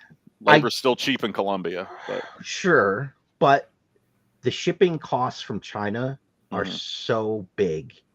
I can't fathom that not offsetting the cost of production a little bit, or not the production, but the labor. Right. Like, well, you're the only one here that's even been close to that Right. Well, and so it's so weird, man. Like they pay the people working those factories over there pennies. Mm-hmm. You know. Not anymore. Not anymore. Chinese labor has increased significantly over the past decade. Yeah, and you work with you like We it's not toys, but you manufacture. Yeah, over there, my work we do out of Okay. Taiwan, we do out of China. And one of the other things that most people do not understand about China, and I did not understand this either. Like right now is Chinese New Year. Yep, they're not working. Well, they're not working for 2 weeks. When Chinese New Year is over, about 20% of their workforce will not return. So then they have to rebuild up those factories from a labor force from a very skeleton crew. Because what happens is during Chinese New Year, a lot of the people working the factories are from the villages out in the mountains, and they're out, from far away. They come to the city, or they come to the factory cities is probably more correct. They work for 1 or 2 years, and they have made so much money to go back to their home and live comfortably. So they will come, and they've already taken the, planes, trains, and automobiles trip back home, which can be days of travel, and they just stay. They're like, all right, I'm done. I'm happy. I can support my family for the next decade. We're done. Yeah, and we definitely did manufacturing historically differently here, because you would have generations working in the same manufacturing plant in America. Oh yeah, absolutely. And now you get laid off every October. Yep. Yeah. I'm from where I'm from was a little automotive center in Michigan. Like Saginaw Steering Gear was. There you go. Minutes. And there was so many people were Michigan. like that employed that whole area. Yeah. Like, Factory shuts down and the town dies. Pretty much. And the town shuts down pretty much. Like when I went back and visited, and this is 5-10 years ago. I mean, we lived rural, like 15 minutes from town. And I can tell you, it didn't look like they've repaved those roads in years. It was pretty frightening, honestly. Yeah, I think the key, like just in talking with this, I think the key to ever being able to bring this type of manufacturing at any level back to the U.S. is going to be automation of the process. If you can automate your process, and same as the auto industry, same as any other big industry, if you can get to the point where you're automating the process and you have fewer laborers actually working, then maybe you could offset that as well. You're basically hiring maintenance technicians just to make sure the automation system's smoothly. Exactly. But the big key is no one wants to put that investment in the automation. That's where China wins, because they've got the labor. They can build a cheap factory. And oh my God, if you've ever seen what in China, in some cases, what they consider a factory, like anybody could be making one specific thing in their backyard and it's a factory. I got so the factory I used, which is the factory Operation Recall is using, which is a factory that Valiverse uses, which is same fact. Like this factory is pumping out half the shit that we have. They were sending me videos of their production process, and I thought they were in a fucking alleyway. They probably were in a fucking alleyway. That's the way it works over there. Jeez. Wherever you have a table space, I guess. Right? I think I have like a Hollywood version of a toy factory in my head. You're thinking of Detroit. You're thinking of movies you've seen. Yeah, you're thinking. But I also think it's not like one building. It's a sprawl. Yeah, and so the one guy that does the test shots for the first time the mold is getting tested, he's over here, and he's in like a lean-to, and there's cars driving by 4 feet away. Yeah. Not what you expect. Right? It's culturally things are very, very, very different. I've just been scrolling through Jason's store and man, this stuff is awesome. Actually, since you're going through the store, I'll reach out to Jason, because I saw a question show up in the chat. Do you have a Strato Viper kit? I saw that came up. We have the heads. We have one size for the male Joe bodies and also one size for a female body. Okay. I have the unmasked female Strato Viper from the cartoon. Raven. No, you have that too. Don't you have that too, Jason? Okay. Do not. You don't have. I don't know who that came from. I thought that came from JsArmory, but I could be wrong. Okay. Yeah, because one of the guys in the chat, he's printing a 1/12 Night Raven and has been looking for a crew. Jeez, that thing's gonna be. Oh yeah, it's big. Oh yeah, massive. it's about 3-4 feet. Yep. Massive. Oh man, I did see something come up too about the modular things. I just wanted to chime in on that. I know Raging Spoon did like a modular setup on a Kickstarter. It was 3 3/4 stuff, but I mean, I think he did it far before Gridiron or Hasbro pulled it. You guys know Raging Spoon at all? I do. Yeah, he comes out to I know. assembly required. Personally, I met him at JoeCons. He did like the modular fort type of thing. Mm-hmm. Yeah, it was. I think he kickstarted it too. I think he did 2 different sets of it, but they were pretty neat. Interesting. No, yeah. Every time I see him set up, it makes me want to buy 4-inch figures. Yeah, it's from him from like 10 years ago that I never put together. Yeah, he's all molding and casting and doesn't do his design stuff. He licenses his stuff out and gets stuff and then makes molds and casts. Yeah, I know he's working. He's real damn good at it too. ZBrush a little bit because I know he did his bat head in that. I think he did. Like he did it. Viper. Yeah, he did it. Nice. Yeah, I also try and make it clear. I am not a sculptor.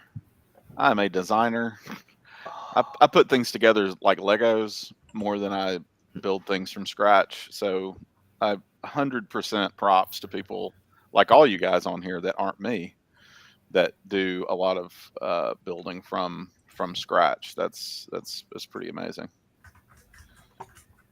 I am going to order this as soon as I remember to do it. Gotta have it. That's not even popped in my head. And it's like there's an ash head. I also have a chainsaw that it's a bat attachment, but because it's a bat attachment, it fits on like Spirit or Duke's arm. You sculpted that, right? Didn't you, Jason? The ash head? The ash head, yeah. I got like a model of it from someone, and I went over it hardcore, so it's probably unique. Yeah, it is. Because I've had a lot of people reach out to me, and I'm like, no, you just need to go to here. Because this guy's got the best one I've seen. It has a lot of personality. Yeah, a little cartoony in areas, but I kind of like that little flash. It comes out well on this. Well, I mean, the movies were a little cartoony in areas. Or are you talking about the ash head or this? Yeah, it's in the suggested there. It's the third one down, Mark. If you see it on the side panel. Yeah. Yeah. So much personality, right? Oh man, if chins could kill, right? If chins could kill. Yes. Thank you. I read something on him just recently where he hates Lord of the Rings. Because when he was working I saw he was at a show and someone asked him a question about it. Yes, because he was filming Briscoe County Jr. and Lord of the Rings took all the horses where they were filming and they got like some like a nag throwaway horse. And he's like, I'll never watch those movies and I hate them. Yeah. Like, wow.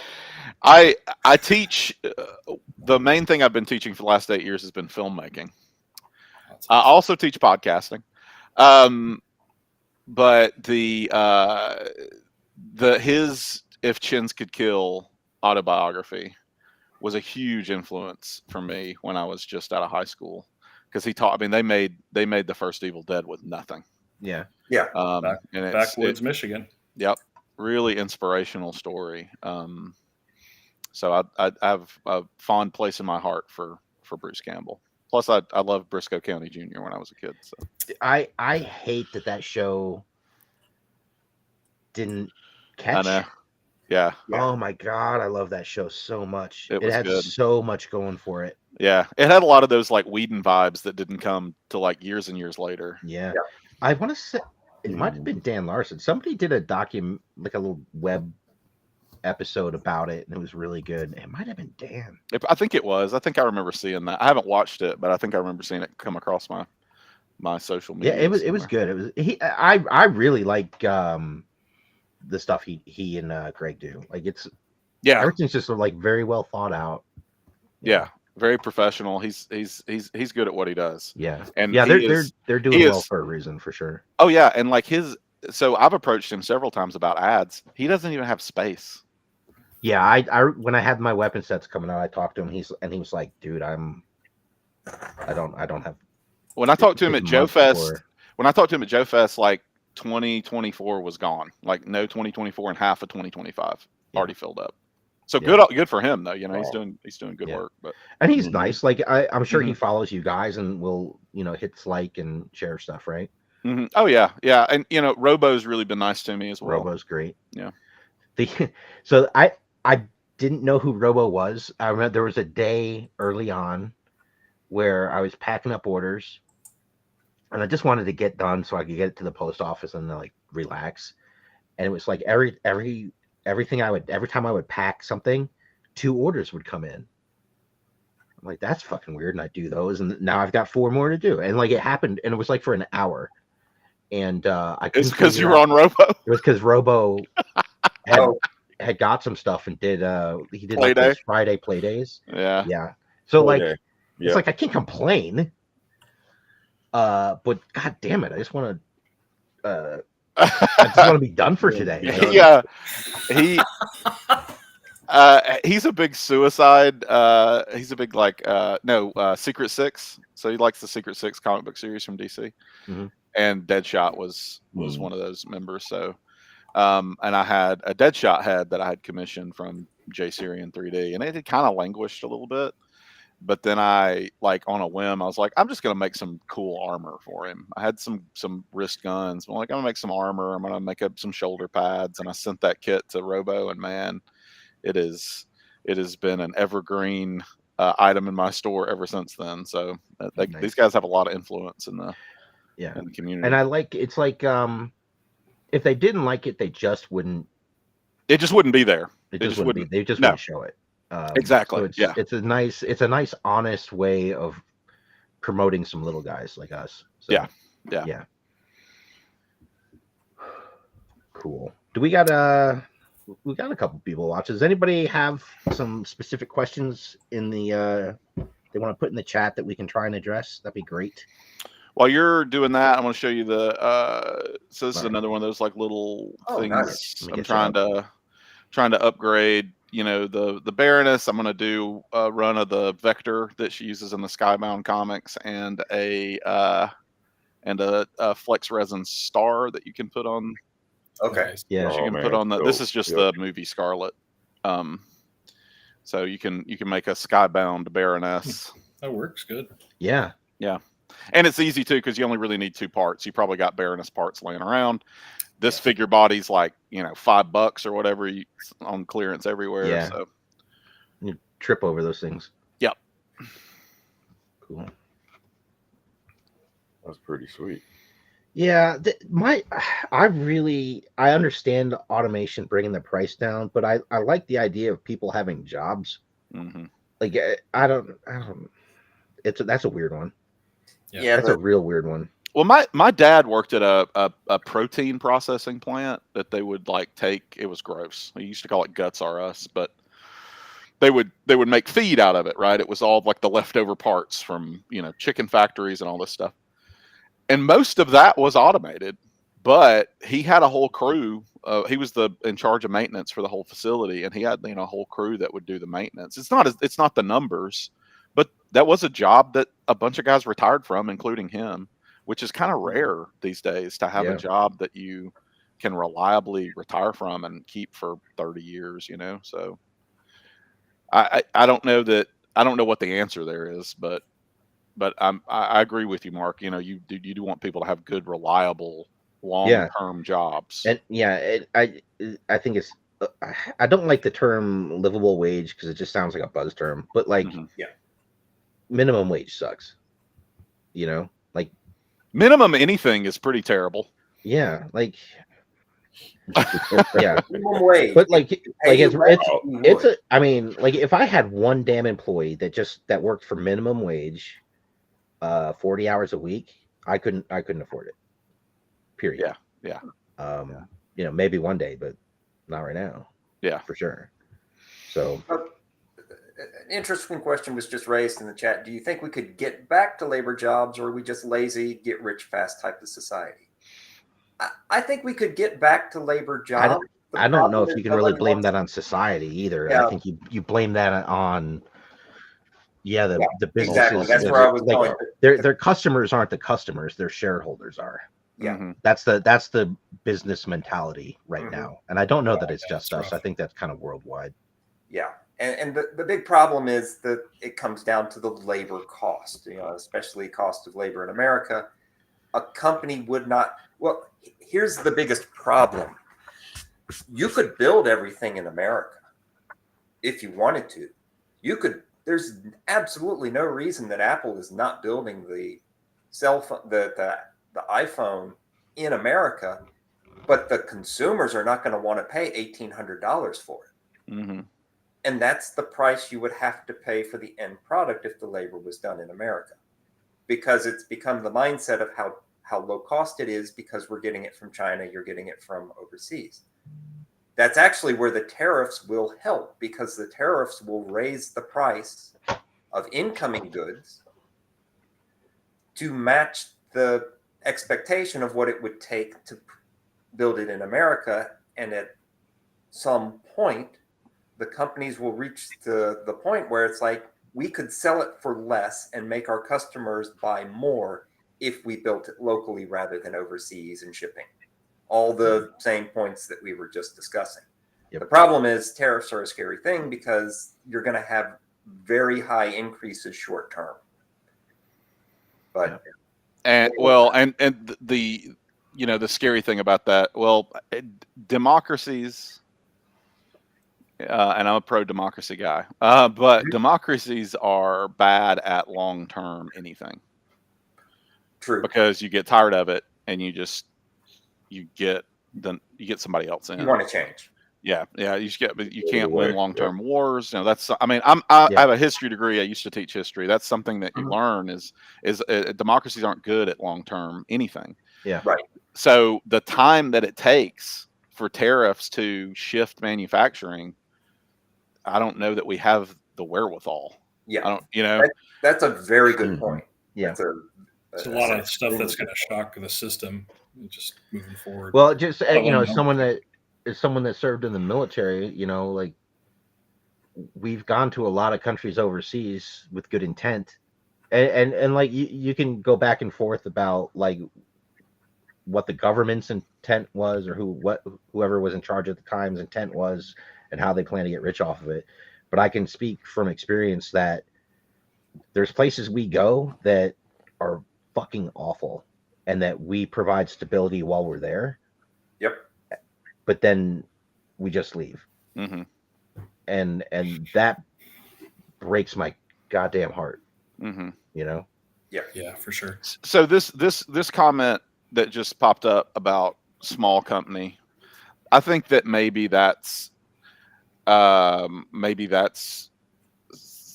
that I have some hope in. Like when I see things like Fresh Monkey Fiction out there doing their thing, and Valaverse doing their thing, like maybe boutique smaller companies that are more agile, because they can respond faster, right? Turning a company like Hasbro around is a monumental feat, but turning a small company around, they're getting smaller and smaller. And that's true. That's true too. But right. Like a smaller, more agile company can maybe, maybe we can shift manufacturing to South America. Maybe it doesn't come back to America immediately, right. but that's I think that I don't think it's necessarily all gloom and doom, I guess is what my point is. Yeah. Oh yeah. But what's interesting is we're talking about small companies, and we were just talking about the gridiron version of the DPV. And it being too expensive. They just did. And what's the number one complaint everyone's saying about gridiron? It's too expensive. Yeah. For what they're doing, $200 is not bad. I mean, Hasbro's going to release theirs for $100 with a figure. Yeah. And it kind of comes back to volume too, though. Yeah. It comes back to volume. It comes back to, all these different factors. But when you look at it, and the number one complaint about gridiron is that looks great, but I'm not going to spend $200 for it. It's the Well, but those opinions might shift when we are truly, like, if the toy collecting community became a truly boutique setup. Well, yeah. Well, the boutique people are the ones that are going to buy the Gridiron one. They are not the, they are not the ones that are even looking at buying something like that just to sit it on a shelf. Yeah. Now, the other thing, there is definitely another factor here, in that Gridiron is not a toy. You're not going to hand that to a 6-year-old and let them play with it. Whereas Hasbro is making toys. There is certification that they have to do. There's a liability that they have. A liability. So there is definitely a difference there as well, as far as what the intention is. Yeah. But yeah, I'll defend Gridiron on the price thing, man. Like, I'll defend them too. I wouldn't want to be doing. Well, it's a finished product, and if it's like Jason was saying earlier, customers want that, and you get it, you snap it together, and it's ready to play with. Whereas like the stuff, I mean, I've got a little dog drone that's awesome, but like you got to paint it. You got to detail it. Black Genghis, do we know the cost of the Yacht Striker? I don't think it's been listed. I think everyone's assuming it's going to come in at the same vamp price at $100, but it has not been announced as far as I know. It's not officially. Everybody's pretty much assuming it'll be right around the vamp. Yeah, and keep in mind, Vamp started its production years ago, and its numbers were based off of pricing at that time of a couple years ago. Plus, they knew that they were going to be able to make a Stinger.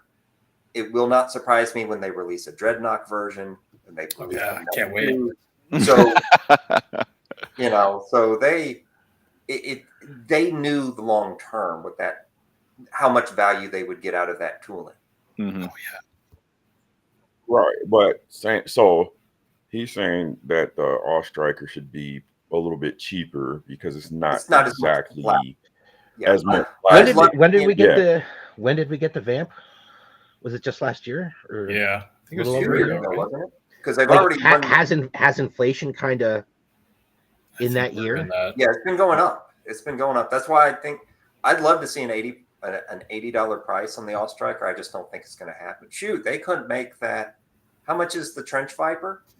And that's just a figure in like 10 cents worth of plastic. Well, that's what I was saying earlier. Like when I first started seeing these announcements for figures, there's no basic fucking figures. No. And like just giving a couple of extra accessories to something, charging an extra $10 for it, we would have to do that. Yeah. But they're just cranking them out of the factory for pennies. Yeah, for sure. They're definitely overpriced. But I buy them anyways. So yeah. No, they got us right. They got us. Oh yeah. G.I. Joe, they lost me on Marvel Legends and Star Wars. Cut back on almost everything else, but G.I. Joe is so good. Yeah, I'm the same way. There's still a lot of solid Marvel Legends stuff that comes out, but I don't get whole waves like I used to. Yeah. There had been a question earlier if anyone's going to be at MegaCon in Orlando next weekend. I know I'm not. I won't be. Yeah, I will.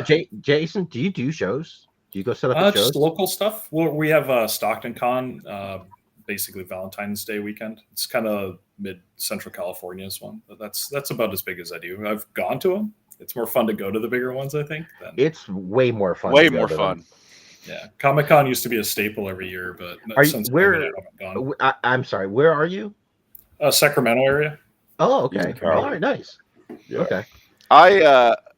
I want to do cons, like Southeast cons, but I haven't figured them out yet. Like Southeast?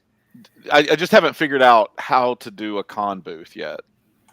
Because I liked the presentation of my booth at Joe. You had a great presentation. Yeah, it was really good. And we spent money. We spent a lot of money on it, thinking it would be, this is like evergreen. And I got a ton of business after Joe Fest. Yep. A ton. It was when it was really when I think people are spun I up made it for a month or two after Joe Fest. Yes, yeah. It, So it gets people excited. I just didn't sell a lot there, and I don't know what, because I'm a print on demand. I've been doing this for so long in this way. I don't know what to, because I printed my most popular items, obviously. I really liked at your booth that year, you had a bunch of like Green Lantern stuff, and you had printed stuff in the translucent green. Yeah, I thought that was so clever. Yeah, I thought that was so awesome. Yeah, I haven't done that in a couple years, but that's what I'd always put on eBay. Well, Yeah, I mean, we've got a Guy Gardner coming in a movie, so yeah, I know it may be time to order some green resin. Yeah. But yeah, I haven't quite figured out cons yet, but it's something that I've thought about. And so for us, because we have, and my catalog is nothing compared to you guys, but like I have more stuff than I can figure out how to fit on the table in an attractive way. Yeah. Because they got to be able to see the product, and I think for me, I want them to be able to touch the product. Yeah. And so we had that magnet board. Yep. That had a bunch of the singles you could buy that were just magnetized to it, so you could actually get your hands on it and feel it. Mm-hmm. But I don't know. It's like when you come to my store, and I know people don't buy from me sometimes because they're overwhelmed with choice. They like put $300 worth of cut stuff in their cart and they just walk away. They're like, I don't know what to do. I don't know how to pull the trigger. There's too many options. So I haven't figured out, I guess, what that middle ground is of like what to offer. I like this comment. So what is it? Sir Nightheart says, isn't G.I. Joe collecting kind of a boutique in niche now? Really, because they're not re-releasing anything. So if you miss it, you miss it. The only thing that makes it not boutique is they're still jumping through all the hoops of a toy business for kids. Exactly. So so that's like we Hasbro prevents us, and Mattel to a lesser degree, but Jazzwares maybe, but they prevent us from really getting accustomed to what this stuff would cost if it was truly a boutique collectible industry. Because I mean, look at the price of your average NECA figure. Like that's where G.I. Joes would be if they weren't also producing in such mass for kids. But I mean, percentages on the kids that are buying the figures we buy has got to be tiny. It's very low.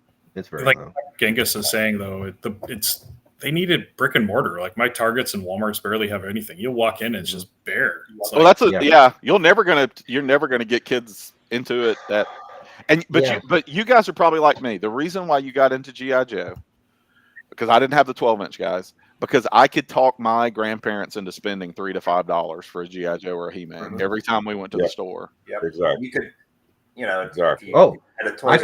I could find enough change in my couch. Right. Yeah.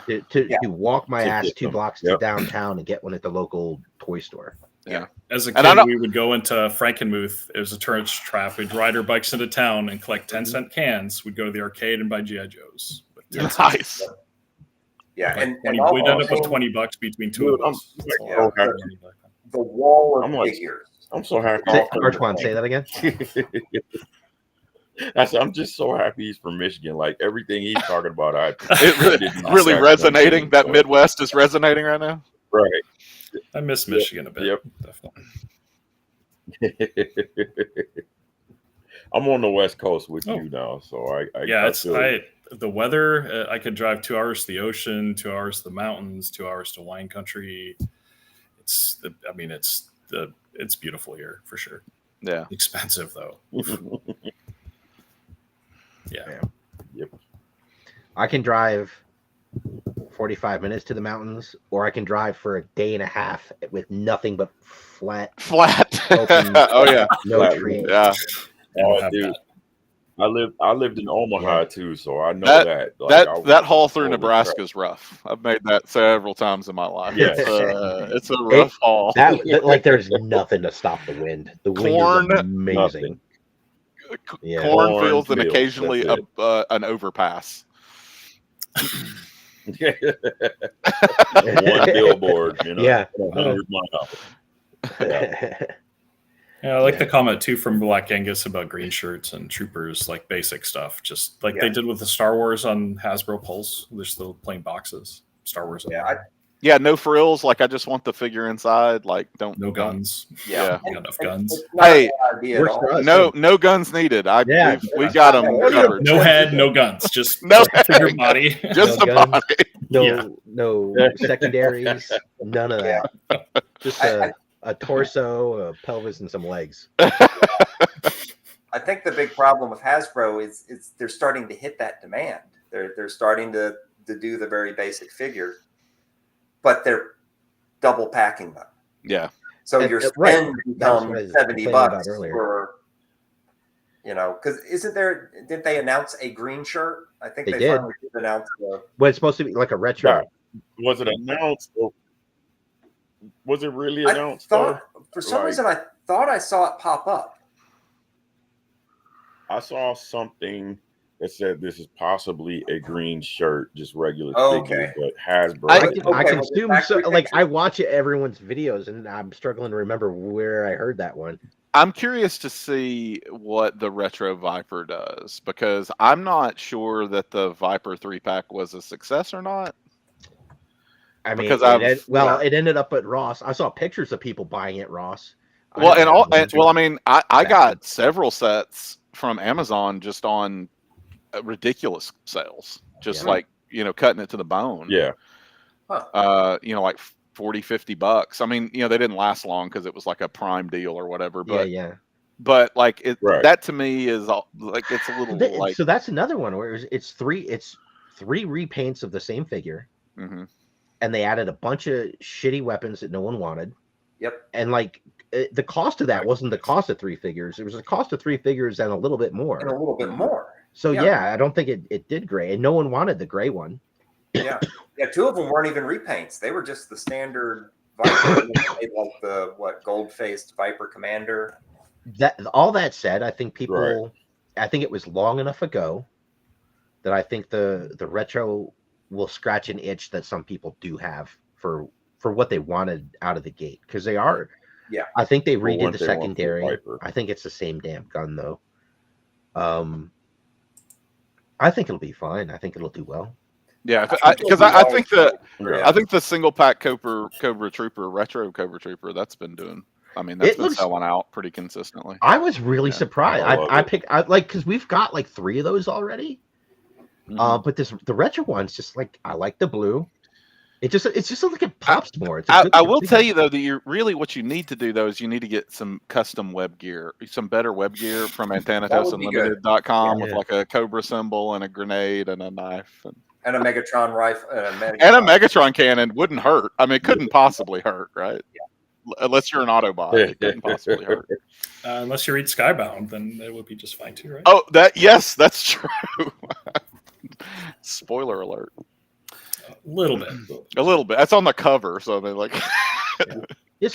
One thing I thought was weird. Like I have a Pulse membership, so I pre-ordered at least one of everything, right? And that's kind of it. I sort of assumed everyone was doing that, but it's not the case. I think the vast number of people don't want to give Hasbro the $50 for the free shipping. Or whatever their reason is, they don't want to do that. Yeah, I do not do Pulse. Yeah, just the Comic-Con experience with Pulse, and even not going to Comic-Con, because there's benefits you get to going to see them in person, like you get on the list for preview night or whatever to buy stuff. But just the free shipping and just for the exclusives makes it worth it to me. Yeah. Like sort of, you could, in theory, you were supposed to be able to like an hour before it's open to everyone, you can pre-order your shit, but I feel like that's never worked out for me. It hasn't worked out for me the last few exclusive releases, but for a while it did. Yeah, it's not so good. The app is the devil. Oh, they made that change. I always use the website. Yeah, always. I've had an issue. I don't check. Like, you know how, like, I've got one email that's like my personal private email that I unfortunately have used to log into all these different websites, and everyone has sold my data so many times over. Like, I don't look at my email because it's just thousands of bullshit things coming in. So I've had like a card I pre-ordered something with, like expired, and I got the new card, but I didn't go back in and like click on each individual pre-order for going back months to change and update the card. So I get like a oops, something happened email that, you know, I don't realize I have until like, you know, why has everybody got their, you know, their retro beachhead figure but me? And then oh, it's because they canceled it because I didn't update the card. Yeah, that's like the Target nightmare for me. That happens all the time with Target. I got blocked from Target from buying because I had to change my card, and there were so many pre-orders during COVID. So I had to change that, and then I moved and had to change my address. And with all those changes, they flagged me as something. I don't know if it was the change or now I'm buying too many collectibles. I'm like, are you serious? And they would not listen. You're giving us too much money. You've got to stop giving us money. Oh, Jason can shop with us in store. Like I couldn't even buy garbage bags for pickup. Like they blocked me. Like they just canceled the reorder. That's insane. That blew my mind. I'm like, they wouldn't even listen to why it happened. I'm like, you guys are killing me. I don't feel the need to have to tell you it's okay if my item is delayed by a week. That like, was crazy. That was pissing me off. You know, if it's delayed by a year, give me a heads up. I may cancel it. But like, if I have to within 24 or 48 hours click on a button to tell you to send it, that's ridiculous. I don't understand the logic there. Just you know, need all those emails. Right. It's also these big box stores, like returns just aren't an issue. Yeah. Like if I get it by accident and I don't want it, I'll take it back. It's okay. You know, like, so I don't know why I needed to do all those updates. I forget which it might've been some Cobra Island stuff or Tiger Force stuff that was doing that. Oh yeah. They, like, does it still happen where like the Target will just like not put the stuff on the shelf? Oh yeah, they're still doing that crap. Oh yeah. Well, they have a shelf date, but it's like what that means is they do a reset, and the reset could happen anywhere between the month, a week, or 2 weeks before, or even after for that shelf space. So, and the trouble with that is they'll keep the stuff on a reset pallet, which won't have a backroom location. If you can find a backroom location when they scan, you're good. But if it's on a pallet, just loads of pallets for toys, it's a lot to ask them to go through it. But I mean, that's a great point though about the, you know, because a lot of people like the thrill of the hunt, but I don't even do that anymore. I'm just over it. Everything's online, everything's pre-ordered. It's not the thrill of the hunt; it's the disappointment of the walk by. But they like the if it were there, but it's not there. It's not on the shelf. Right. You know? Yeah. I'd like to see the stuff, and I bought stuff on the shelf because it was there. Because I'm fucking stupid. Yeah, but, I don't even Iron Grenadier at this time at the shelf, so that'll always come home with me. Yeah, for me, classified I rarely buy it in the store, but you know, unless it's like the clearance super cheap kind of thing. But I just want my Ramar figure from Super 7. I can't tell you how many times I've run into Target just looking for that, and there's an army of Serpentors staring at me, and I'm like, fuck. I can't even find Serpentor, man. Oh really? Oh yeah, I think they're casing them in such unusual quantities that they're going to have a glut of Serpentors, and they're never going to reorder from Super 7 to get those Ramars and, you know, Fatal Fluffies out of the case. And you can't buy it online either. It's Target only, and you can't buy it online. You can't like Target. You can't buy it at Target. No, they say only available. No, not even on Target online. There are a lot less. There are a lot less action figures and collectibles on the Target online than there used to be. Wow. And that's from my experience, because I used to check it semi-regularly, and now I check it, and there is nothing. Yeah. Yep. Yeah, you just opened a can of worms, dude. I've got one Target in 100 miles, and bro, before I forget, so last weekend I went to Winterfest in Kentucky, and just a quick review of that show. So that show, it's like vendor only. There was no panels, no guests, no custom contests, like none of that nonsense. Not that it's nonsense. I love that shit, but there was none of that. Just vendors, and it was a real interesting mix of 12-inch, 4-inch, 3 3/4. almost an even split. And mostly Joe, but yeah, there's some Transformer stuff and some He-Man stuff and that stuff sprinkled in. But good show. Like like if you're trying to complete your collection and you need a devilfish, good show for going to that stuff. So mine or $1 Scorpion. $1 Scorpion. All the good shows are back east for Joe. Yeah, it's weird. Like there's a part of me that would really like to get a G.I. Joe show going, even just a little teeny tiny one, something going here in like the Denver area. We've got Denver, we've got Boulder, we've got Colorado Springs to the south. I don't know that I can make enough people show up. Like I don't know what it would take if I got like Larry Hama and Ron Rudat to show up, would that pull some people out of the woodworks and make something viable? But if I did just a vendor based show, I don't know I could get people to show up. I would say if you look into some that are already being run there. Oh yeah, no, absolutely. And talk to them and see if you can partner. I'm friendly. Oh, like shows that are already happening. We've got one show that happens in like the spring and the fall. It's called Retromania. I would need to differentiate myself from them for sure. Otherwise, it's just the same damn show. Right? Another Retromania. Yeah, 3 times. Yeah, 3 shows. So, could be the ultimate Retromania. All you got to do is slap Ultimate. Maximum, maybe? I see what you did there. You do Maximum. Yeah, if I'm able, I gotta wait till next year. I've got my big business mistake was I got into this lease at this warehouse, and I think Artwann and Mike are probably tired of hearing me complain about this, but I got into this lease, and it's fucking killing me. It's horrible. So that's up in July, and once that's over, things kind of lighten up for me a bit, and I'll start seriously pursuing something. Yeah. So we'll see. Yeah, JoeCon was, and it was. I don't know that it was Denver. I think it was. It was north. It was north. Yeah, it was north of Denver. I can't remember where. I was there, but I don't remember. Oh, you went.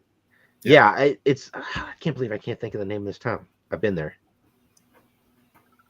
Doesn't matter. But yeah, the JoeCon when it traveled went through there once. I'm surprised there's not a Joe themed convention every month in California, because so many of my customers are from California. A lot of customers from California. A lot. There's a lot of toy shows, but nothing really Joe. Like specifics. Yeah. But the point I was kind of trying to get to is like my favorite damn show, period, is Assembly Required in Iowa. And it's just like there's no popular. You've got one big city and like that's it. Everyone that's what's that? People fly there for it. Yeah, like I flew there for it. Like it's but like on the East Coast, it's just populous.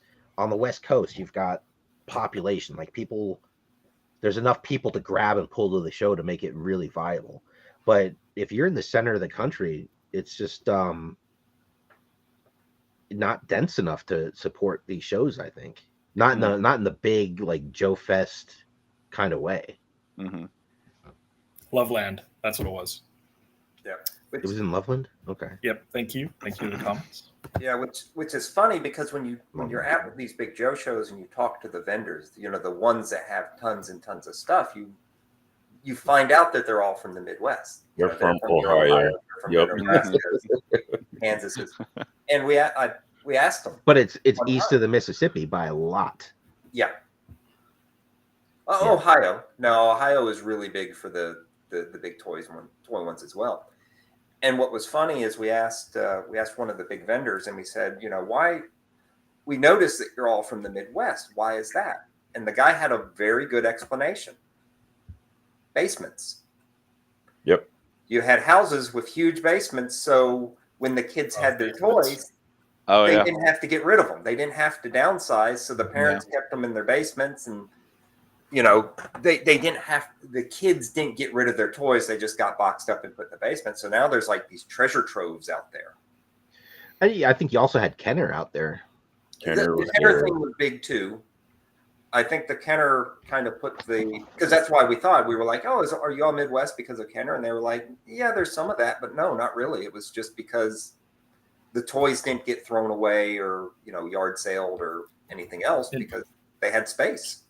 Right. East Coast not have basements? We have basements, but not to the extent like they did, not to the space extent that they have in like the Midwest. Yeah, California, we don't have them. Right. Yeah, my home, I still have a house back in Michigan, and my basement is the entire footprint of the house. Yes. So if you look at a map, like Ohio to me is on the East Coast. I realize it's not on the beach, but it's very east. It's not in the middle. I know Midwest is a strange name for it's a weird term. Yeah. But like if I were to try to get a show here, I would need some like Joe vendors to do a Joe show, right? Destro's Toy Den, Roma, any of those guys that are staples at these shows. Yep. And like those dudes would have to drive their trailers 3 days to get here. Yeah. Like, and like now this show has to be profitable for them, worth it to do a week, because it's you're traveling 3 days each way. You've got the show in the middle. It's a week and change possibly commitment for any of them to show up. Like that makes it real damn hard. Yeah, and it's such a roll of the dice too. Like I said, I broke even when I did Joe Fest, and then the aftermath was very lucrative, but it's a gamble. You might not sell anything, or that's not the vibe this year. The vibe that year isn't like 3D printed accessories. It's like digging through vintage bins. You know what I'm saying? Yeah. The first year I went, I think I was the only one doing it, certainly at that show. And I did real well. I was floored. The next year I didn't do as well. But then there were some more folks there like yourself. And it's sort of, it's kind of, there's more folks doing it. The demand has gone down. I think a lot of people that got early in on classified have just, it's run their course for them, and for a lot of folks, customizers and everything else. They're just, it was a neat thing. It was a COVID thing. I think. Oh, it was definitely a COVID thing for a lot of people, for sure. Yeah. Yeah. And then, people are moving along, and, specifically with classified, Hasbro is listening, and they're giving people. They're doing a lot better. They want, especially with the retro. The fact that they have the retro carded, except for the heel and the snow, the eel and the snow serpent, which were, they dropped the ball on the 1 yard line there. But for the most part, they are going back and they're retooling things that match what people expect them to be. Okay, I would have accounted to that. You got COVID. You had people were at home. They had not a lot to do. So the economy was actually doing pretty well. Economy was booming, and you had nothing to do. So customizing, I think, was just a hobby to get into. Yeah, now people are kind of back. The money is depleted. People are just working. Things like that. Inflation has hit. Inflation has hit. So hobbying has taken a hit. That's going to be the first thing that takes a hit. Yeah. Yep. Yeah. Right after DoorDash for me. DoorDash was first to go. Yeah. The golden days of having everything delivered. You don't have like a plethora of kids you're feeding with that either, though, right? No, not anymore. We have a 15-year-old, and that's it. Yeah. If I were to DoorDash a meal with my family. Yeah, you go to McDonald's and spend $50. It'd be like more than a car payment. Like it'd be insane. So more than a car payment.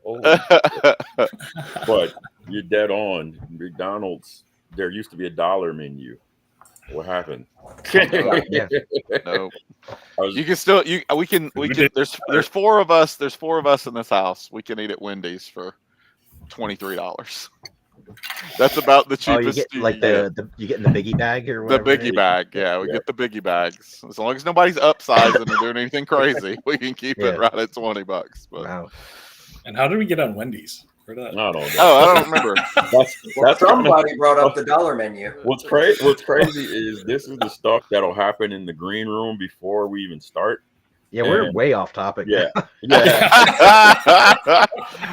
We were, for 15, 20 minutes, we were an economics podcast. Right. Yeah. That's true. Yeah. Well, if we're talking McDonald's versus Wendy's, it's kind of I mean, I can't get away from McDonald's fries if I had to choose one. So that's my vote. I don't know. So, right. I guess the thing that does give me some hope is that I've been noticing lately, like a lot of people are getting on the classified train. Like there's a lot of people that are jumping on. Like I see on Reddit mostly is where I see a lot of people like, hey, I just started collecting last month. Here's where I'm at now. Like this little like collection update stuff. Which is that'd be awful. I'm so like I've had just because of my career, my head was just in the sand for a long time. I wasn't in any of the Joe groups. I didn't know they existed. I am so glad I looked up in time to find out classified was coming. Dude, I saw there was a Walmart end cap in the podunk town that I grew up in. Had the whole wave, and I didn't even know they existed. I was out of toy collecting for the most part. I was I did Legos. Like after I got a divorce, Lego was like my zen place. Yeah. I would put together Legos and just like the problems of the world would fall away, Yeah. But like I just went through the toy aisle and saw those classifieds, and I was like, oh gosh. And then I got back into Marvel Legends, and then it's like kicked my addiction back in, I guess. I was out. I completely missed the Snake Eyes, the 00. But missed that. Somehow I heard about classifieds coming, and started hitting all the Walmarts near me and everything. And one day I walked in, they had like everything. They had at least one of everything. I grabbed one of everything, and I never saw them again. Yeah. And it was months before. It was like 6 or 7 months before I saw another classified in a store. Yep. Wow. It was definitely over what would you call that? Performed for a release than what they expected. I had heard a early on rumor that they didn't expect it to go on past like the third wave or something. Really? Yeah. Wow. Here we are. And especially the fact that it was based off of that terrible video game. So you get these weird versions. We didn't get sci-fi from it. Yeah, that's true. Sci-fi was in the game, and we never got to figure it out. But I think he's on the list. He's coming. That's why he was in all the. I didn't put that together, but that's why he was in all that early promo. Yeah, on the back of the packaging, he's on there, right? Yeah. Okay. Or he was on the website as like coming soon. It's like had the action splash with sci-fi, and I was like, why sci-fi? Like why are we? And then it's been however many years, and they're finally saying he's coming out. I didn't know it was the video game. Yeah. Like all that weird that the communicator, the light or whatever it is. It's like it's always got like a little blue flat piece. Like that's. I call it I'm in the dark. I want people to see that lit up. The G.I.JOE RPG book, it doesn't say that that's it specifically, but it talks about this advice called the HTB. Okay. Half the battle. Oh. But it's like it's the all-purpose communicator device. So in my store description, sometimes I call it the HTB because that's what the RPG source book calls it. Okay. I like it. I dig it. That's cool. Yeah, good info. I just learned something. I've never half the battle. I've never played it, but they if you like the lore and some of like the sci-fi military stuff, that RPG source book stuff is pretty good. Pretty well. Most of and I haven't had a chance to play them yet. But yeah, most of the tabletop games and the card games and stuff, I'm hearing they're really good. Yeah. I'm hearing like there's people that aren't into G.I.JOE that enjoy those games. So that's pretty cool. Yeah, the system's pretty good. It's not like a direct ripoff of D&D 5e or whatever. It's kind of its own deal. Renegade Studios is the one that did it. Yeah. And you can get a lot of the PDFs for dirt cheap. I got the Axis and Allies game. Yeah, that was fun. I like that game. I liked Axis and Allies. I got it because I like painting the damn minis. Not that I've done that in years, but right. I keep saying that I'm going to. Now, and those are minis. They're mini minis. Real tiny, and they're not. I'm pretty disappointed by the game pieces that came with that.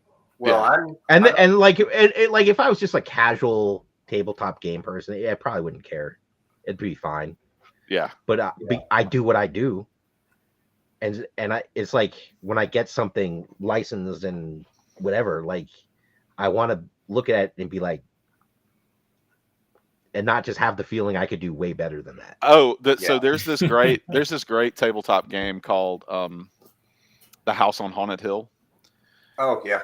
And it's like it's like random scenarios, and you never know which one of like this. It's basically like a Scooby Gang. As a matter of fact, there's a Scooby Doo version now, but when it first came out, there wasn't. But you're just like this group of teenagers, and you're investigating this house, right? And one of you eventually becomes either the controller of the monster or possessed by the monster. So it starts cooperative, and then one of you flips. But the miniatures for that were so god awful.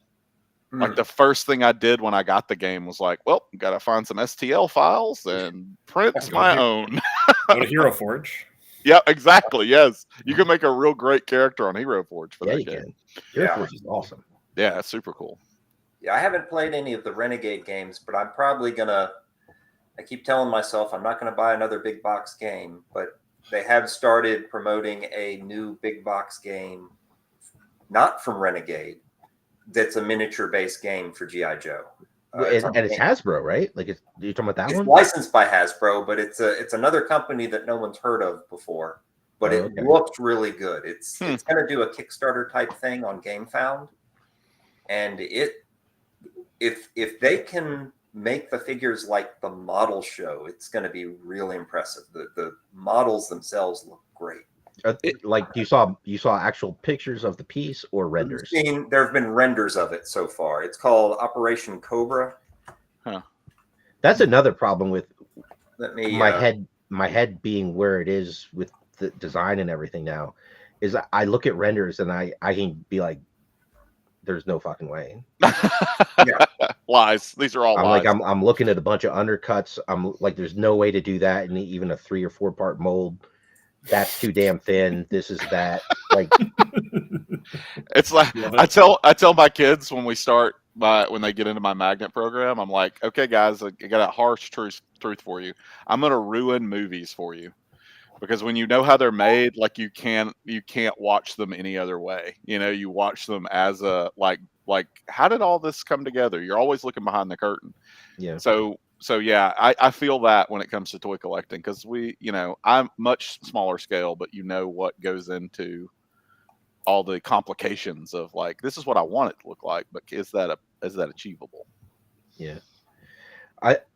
So like Sir Nightheart, yeah, I've got that Axis and Allies game. I have one son who I thought was going to be into it because he's into World War II and strategy and stuff. No, nothing. I got nothing.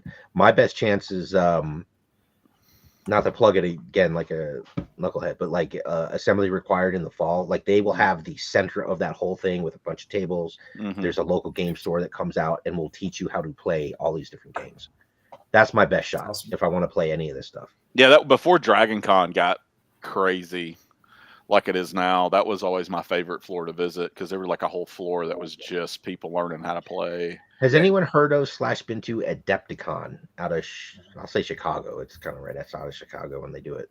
I've heard of it, but I've never been. Adepticon is awesome. That's the gaming, right? That's their primary I would focus. say yes. Yeah, it's gaming, but and I haven't been to Gen Con since it was real small. Mm-hmm. But I imagine that's the same way too. Like, yeah, like there's part of me that wishes I had someone to kind of play some of these games with, but I don't honestly have time. That's the time thing, right? Yeah, it takes a lot of time. Like I'd be the guy disappointing everyone else because I can't make it again. Yeah. We that was also a Kickstarter game not too long ago for Dark Tower. Have you guys heard of the original, like way back? Yep. We need games like that because an app runs the rules. Yeah. Literally, it does it for you. Because one of the biggest issues I find with these games is someone needs to sit down and actually figure out how everything works before you can actually play it. Yes. So it's not still manufactured anymore, but there was a game called Imperial Assault. It was a Star Wars. Okay. So Okay. the way it was set up is everybody played. The players played the hero, and then one person played all the enemies, like all the Imperials. Okay. And it was like mission based. I could see a G.I. Joe game working like that because it was all about the specialties of the individual characters and how they could synergize. Yeah. And I thought that was really cool. And eventually they automated that in an app. So, So you could eventually not have to have somebody play the Imperial.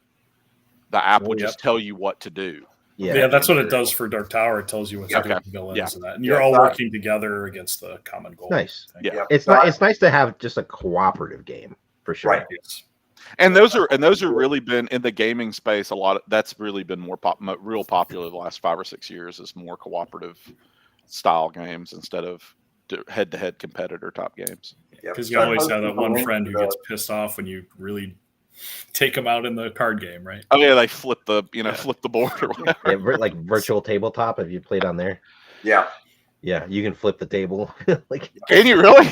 Yeah. Yeah. Yeah, it's on Steam. Yeah. Right. Wow. They should make you pay for that. That should be a micro. It should be a microtransaction. I'm gonna pay $5 right now to flip this table. Yeah, I wanted. I've been. Yeah, I posted the link to that new one. Yeah. That new game. Okay. It is cooperative, and all the enemy actions are rules based. So there's not someone controlling it. It's you flip from their deck, and it's like, okay, all of these enemies move one space, all of these enemies attack, kind of thing. Oh, okay. So you don't have to have an enemy controller or an app. Yeah, there was a it's not Pathfinder. There's a Pathfinder card game that was like that. The flip of the cards was the Dungeon Master. Yeah. And that was really fun. Me and my buddies would play that when none of us wanted to put forth the mental effort it takes to do the Games Master. We would just break out those cards and flip them. It's a cool design. I hate to say, A, we got to wrap this up soon. Yeah. B, I think we only spent about 1% of this whole thing on topic. We'll have to come back. We'll just have to come back. Yep. But so I do want to kind of throw this out there. So I recently at some point I need to. There's a word for it. Like in my Fusion 360 software, like all my projects are on the left, and it's way too, like I got to archive some of that shit. But I was just like scrolling through, and there's so many things where like I've started it and didn't finish it, but or I'm in progress and have to wait on X, Y, or Z. Like sometimes there's just challenges that I need to see like this part work before I move on to the next whatever. But there's a handful of things where I had it real close to done and someone else put theirs out there. Like and so the example I kind of rediscovered this week, was that one of those for you or? Well, I was working on this modern M4 before Gridiron dropped their slab side. Gotcha. But yeah, so for me, like I saw the damn the swamp skier, the chameleon, and I was like, it'd been years since I thought about it, and I was like, it was done. I just needed to print it, and at the time, all I had were the Mars, and it was going to take I was going to have to print there were pieces I was going to have to break in half because to fit on the plate, on the damn bed. Yeah. So it was like inconvenient. But yeah, between like Jeff Woodward put one out and was selling it, and so we're like someone else in the group definitely was, and there were a couple different tweaks on the designs. But between other people kind of beating me to it, and me just not wanting to deal with breaking up pieces and then having to kind of glue them back together to get the test print, I was just like, I'm done. So, but I cracked it open. I did a test print. I think I scaled it down a few percents. And so now it's good to go. I'm years late.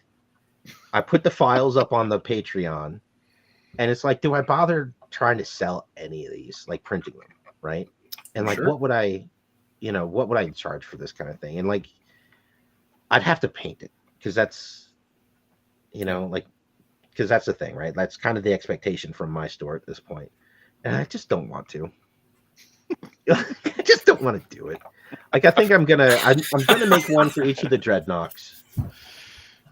just to, I want to have like a dreadnought shelf, and I really like. I like the dreadnoughts on the damn thing, so I think I'm gonna make a couple for myself, and then that's it. I'm done. But it's weird, like just kind of bringing it back to like what would people be willing to pay? What would they expect to pay? How much work am I willing to do for how much return on investment? And it's So I can't even do two, like on the Jupiter. I don't think I could fit two of these on a single print run. And because it's got flat pieces that have to meet, like I don't like if I have two flat pieces that need to meet and have a clean seam, I'm printing them like this, not like this, not like this, like this. Yeah. That means the main body of this thing turns it into a 14-hour print. So there's been some projects that I've kind of abandoned for the same sort of logistical concerns. Like I had made a bunch of, they're two vehicle based things. Like this is before Gridiron was really doing all that they're doing with vehicles, and I've kind of left that space to them at this point. Not that I'm a direct competitor with Gridiron, but like I don't like, they do so well when they're design wise, like they're so meticulous in their engineering that to snap onto the vamp and all that stuff. But before that, I had gotten that Avatar mech. Yeah. That you can you pop the legs off a Joe, or you can pop the waist off a Valaverse figure. They fit right in the cockpit. It's kind of a cool mech. And I've got a couple add-ons for my shop, but I had a ton of add-ons. I like had a missile launcher on the hand, and like a flamethrower that would fit on the gauntlet, and it just got to be to the point where I was like, I think if I'm going to sell this, they're going to want to just be able to open the box and attach it to the mech. Yeah. I don't necessarily know that this is for the typical customizers, hobbyists that I usually sell to. So eventually I just put up a couple of things that I had already gotten the design down on. And then there's some jet skis that are really like they're for Barbies, but it's kind of close to 1/12 scale that you could get from like AliExpress for like $3, right? I had a devilfish kit for it that like had machine guns and missiles, and you could basically make one of these jet skis like a devilfish like vehicle. And I like eventually abandoned that too, because it was like, if I do this, I'm going to have to paint them or print them in a very specific color, and I don't think this fits my business model, and I don't want to do it. So it sits in the dustbin of my never completed projects. So I feel that 100%. Yeah. The sidecar I do for the Ram is so good. It's so much fucking work. Yes. And I can do the body, just the body, and I got it oriented a certain way, or you end up with too much like kind of dimpling from the supports, and I need to be able to sand it, period. And I need it, like because of the shape, it's very much like a cup. So it's got to be, I got to orient it just right, or the suction ends up pulling it apart and everything. And it's another one where I want to say it's like 13 hours to print one of those things. So I can get 3 of the body on a build plate at once. And then all the other parts, I can't fit 3 parts worth on a single build plate. So it ends up being like kind of mismatched in numbers. But there's nothing I make that takes more time for me to complete than that goddamn thing. It is so much time and work. And I think I charge 80. I think I might have actually raised the price recently. It might be $90 now. But nobody wants to pay for the time. Right. But they also can't perceive it. No. Right? But that's the common problem, because working at an art school, to be a magnet teacher, you have to have done something in the field. That's the ideal, right? Like professionally or semi-professionally. So like you listen to those, I've worked with a lot of professional artists, and that's like the one thing, like, yeah, people love what I do, but like, they're like, why would I pay $400 for this, or, God forbid, $1,200 for this piece of canvas? It's like, because that piece of canvas was, hundreds of hours. Yeah. Hundreds of hours to get to look like that. Yeah. Yeah. And that's not what that's not, that's not part of the calculus. Yeah. Yeah. Like the guns, especially if it's I'm painting it flat black and maybe dry brushing a little bit with rub and buff or whatever. You do a little like black, a little bit of dry brush, clear coat it with a clear matte. That's easy. And I can sell that for $12. And for me and my store, it's it's free shipping. We still pay for the shipping. It's just included in the cost, right? Shipping for like the bottom cost for shipping is basically $5 now, because you're paying for the box, the packing material, and the cost of shipping, which my basic little box is 4x3x2, and big or little gun doesn't matter. The weight of that box is about 1.5 to 1.7 ounces, so it's $4 and creeping up on $5 for postage. So for a single gun, $12. It's designed, processed, painted, packed, and shipped. And I'm not making a lot of money on that, right? Like it's by hand by a human being. Right. So, take shipping out where you're down to $7 for this little gun that I've physically spent some time doing. The sidecar, like I should be charging like $300 per realistically, right? Yeah. Like, because otherwise I'm and that's really, that's paying you what, $20 an hour, which is pretty modest. No, well, yeah, at like $200-$300 it would be, right? But like at 80, right. 90, not now. That's 80, not 90, even close to $20 an hour. I'm making 5 cents an hour or some shit like that. Yeah. Like it's because it's so much. It's so much. Can I chime in on this? Yeah, please. So you kind of get into these things with how much time it takes, or how much would you want to pay yourself for the work that you do versus how much people want to spend for the item. Okay. Yeah. And in most cases, the person who's making these things and selling they're really cheating themselves, because they're never going to get anything close to what it really takes to actually make it. And that's even if you explain to someone the hours of not even necessarily the printing hours, but let's just say, hey, if I was getting minimum wage for this and it just bare minimum took me 2 to 3 hours to get this ready for you, people wouldn't even want to pay that, because what's minimum wage where you're at? What's minimum wage in Cali? If you work at food service, it's $20 an hour. $20 an hour. If food service, I don't honestly know what actual minimum wage is. Yeah, so like someone working at McDonald's is getting it somewhere between $50 to $20 an hour, and I made you something that bare minimum took me 3 hours, even for just a little gun to get prepped and sent off to you, and folks won't want to pay that. And that's not even talking about the behind the scenes and the processing costs, or even the fails. It's not unskilled labor. Right. Is the other thing. This is like, I'm not a high school kid pulling fries out of a fryer. Like I've spent thousands of hours teaching myself how to do the 3D design, doing the 3D printing. Like I can print the way I print now because of years of trial and error and experience and experimenting. Yeah, it's rough, but like there's a lot of stuff you kind of just got to guesstimate. For me, this is my perspective, right? Like with the sidecar, I have to guesstimate like what's someone willing to pay for this thing.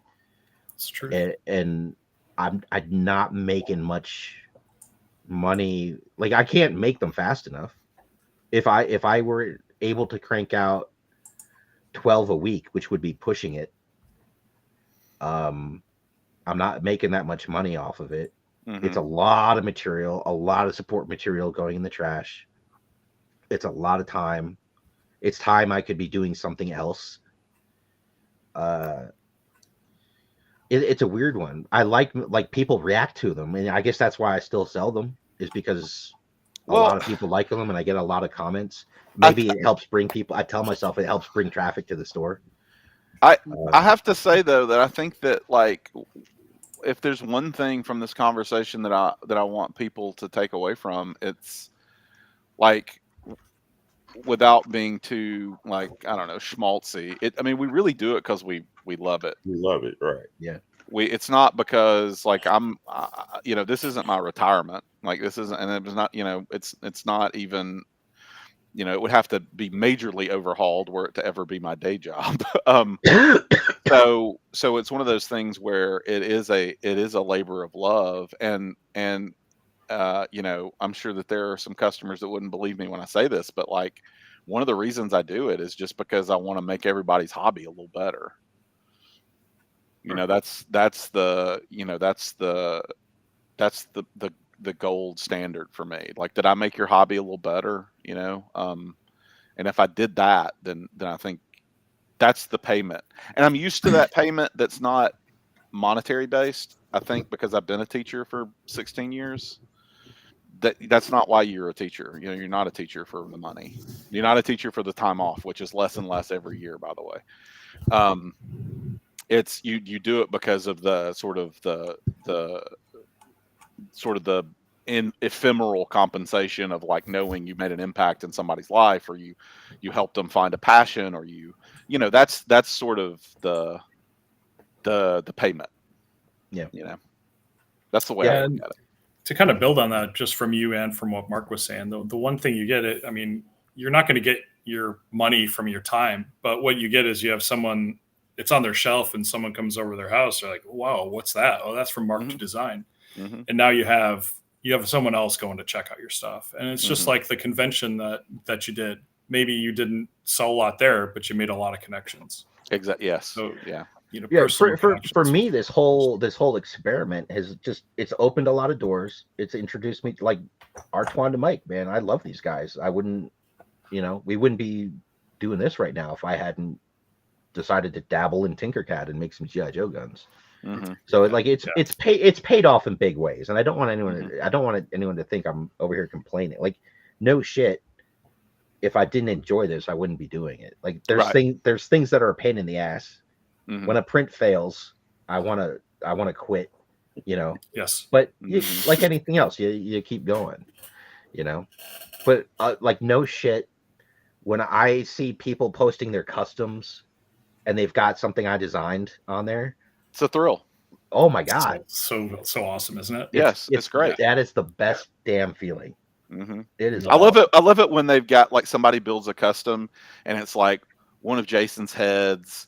And it's like some weird wrist weapon that I made, and, like, you know, it's like all these different little boutiques that they're fishing from to get this custom that they've designed. I think that's super cool. Yeah, Magneto does that a lot with his videos too. Oh man, that's another J. I maybe outed his color shift stuff is amazing. He's the way his mind works. He's Low Fidelity Customs on Instagram. And he's been called, actually his Cobra Commander was on display at the Turbo Dork booth, but he is like all in on Turbo Dork, the color shift paints, and he does these wild mashup. He's got this whole crazy alternate G.I. Joe universe. Oh, it's awesome. It's really good. It's really good. It's so creative. Like, the depth that the story went into that. It's like, I mean, I couldn't even explain it. And you know, it's so deep with every character.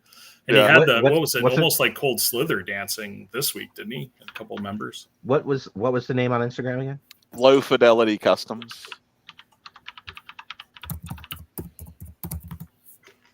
Am I getting that right, Jay? Is that right? Low _fidelity _ customs. Yeah. Yep. Yeah. Yeah, and I see the dancing Cold Slither with he has a lot of fun with it. Yeah. He has a character that he released this week called Sharknader, which is a quality assurance operative, which is a Ralph Nader reference, which is like what are you? A Sharknado reference and a Ralph Nader reference in a color shifted, crazy metallic action figure. It's really he great. kind of epitomizes everything about the hobby. He has fun with it, and it just, I don't know. It's great to see. When he walks around to get the right color. He goes out in his yard on Fridays in the sun to get it so it films right for the video. It's pretty funny. Bad Sociologist Labs, he's been doing this really cool alternate Guardians of the Galaxy for like a year, and the only thing he gets from me is the logo, the Guardians logo. That's awesome. But like every time he posts one of those customs, he always tags me, and I'm like, that's awesome. Like, that's great. That makes it worth it. Oh yeah, that's cool. Cool. All right, guys. I think we're at 2.5 hours plus. We're gonna wrap it up. Great getting to meet you for the first time virtually, Jason. Dillon, we've met twice before, I think, right? Yeah. Joe Fest twice. So but good to absolutely. see you again. Thank you. Same. I don't know that we answered any questions that anyone might have had. Like anyone who's like, I'm thinking about starting an Etsy store. I don't think they will learn a thing from this, but that's okay. No, we had some gems earlier. We answered some stuff. Before we wrap up, Mark, go ahead and plug what's happening next, though. Yes, good point. Let me get my calendar up, and we're starting to kind of catch back up to present day. So Sounds Street Prince. Oh snap! So next Sunday morning, we're gonna have Corey Cantaloupe on. So former Joe Team sculpt manager, great guy. I've met him a handful of times. He's awesome. Like I very clearly remember the first time I was watching. It was like one of the live Joe streams, and they're like, "Let's talk to the guys down in photography, Corey." And then like they cut over to him, and I think collectively the entire Joe community went, "Who the fuck is this guy?" Right. Well, like my vision of Hasbro is corporate, right? Like if like if you look at any of the old pictures of Kurt Bazzigian back in the day, they were wearing their button ups and their ties, and then Corey's there. Corey's got like black nails and But he is crazy talented, and he is super nice.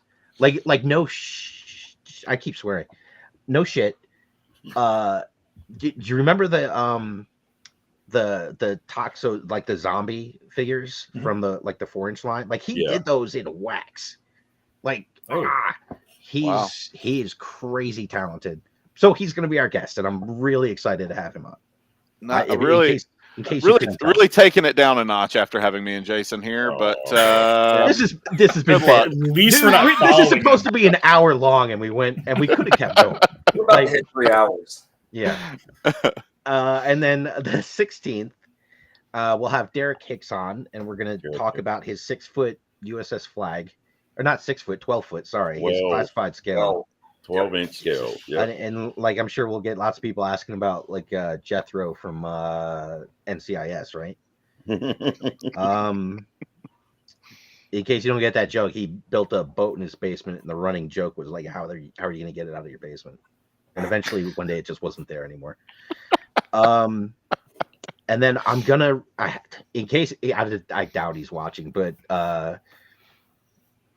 our friend who's printing the 6-foot tall Zartan, Dominic, our favorite Canadian, he is. I'm gonna reach out to him and see if he wants to come on the 23rd. So that's a complete maybe. I keep meaning to get on Messenger and reach out to him. So hopefully we can grab him for the 23rd, and we'll see. So he joined us on the panel at last Joe Fest. He brought his 6-foot tall bat with him. So we can ask some questions like, what are you doing different? What did you learn that you're changing? But yeah, so that'll be, hopefully we can get him on, and that would be fantastic. So, he could spend 45 minutes with a fascinating story about just driving the thing across the country. through across the border. Across the border. Oh man. Yeah. And then into the southern heat and humidity. Oh boy, that was a problem. We ran into some issues. Yeah. So I jokingly asked him, if he accounted for the heat this time, and he said he has a new technique that he learned about that should protect it. There you So, go. Excellent. Excellent. There So, you good to talk yeah. about. So yeah, I have to like, I think as soon as I hit end stream, I'm gonna get on Messenger and do that before I forget again. Is that So- before or after restarting the stream for about 30 seconds? I don't want to talk about it.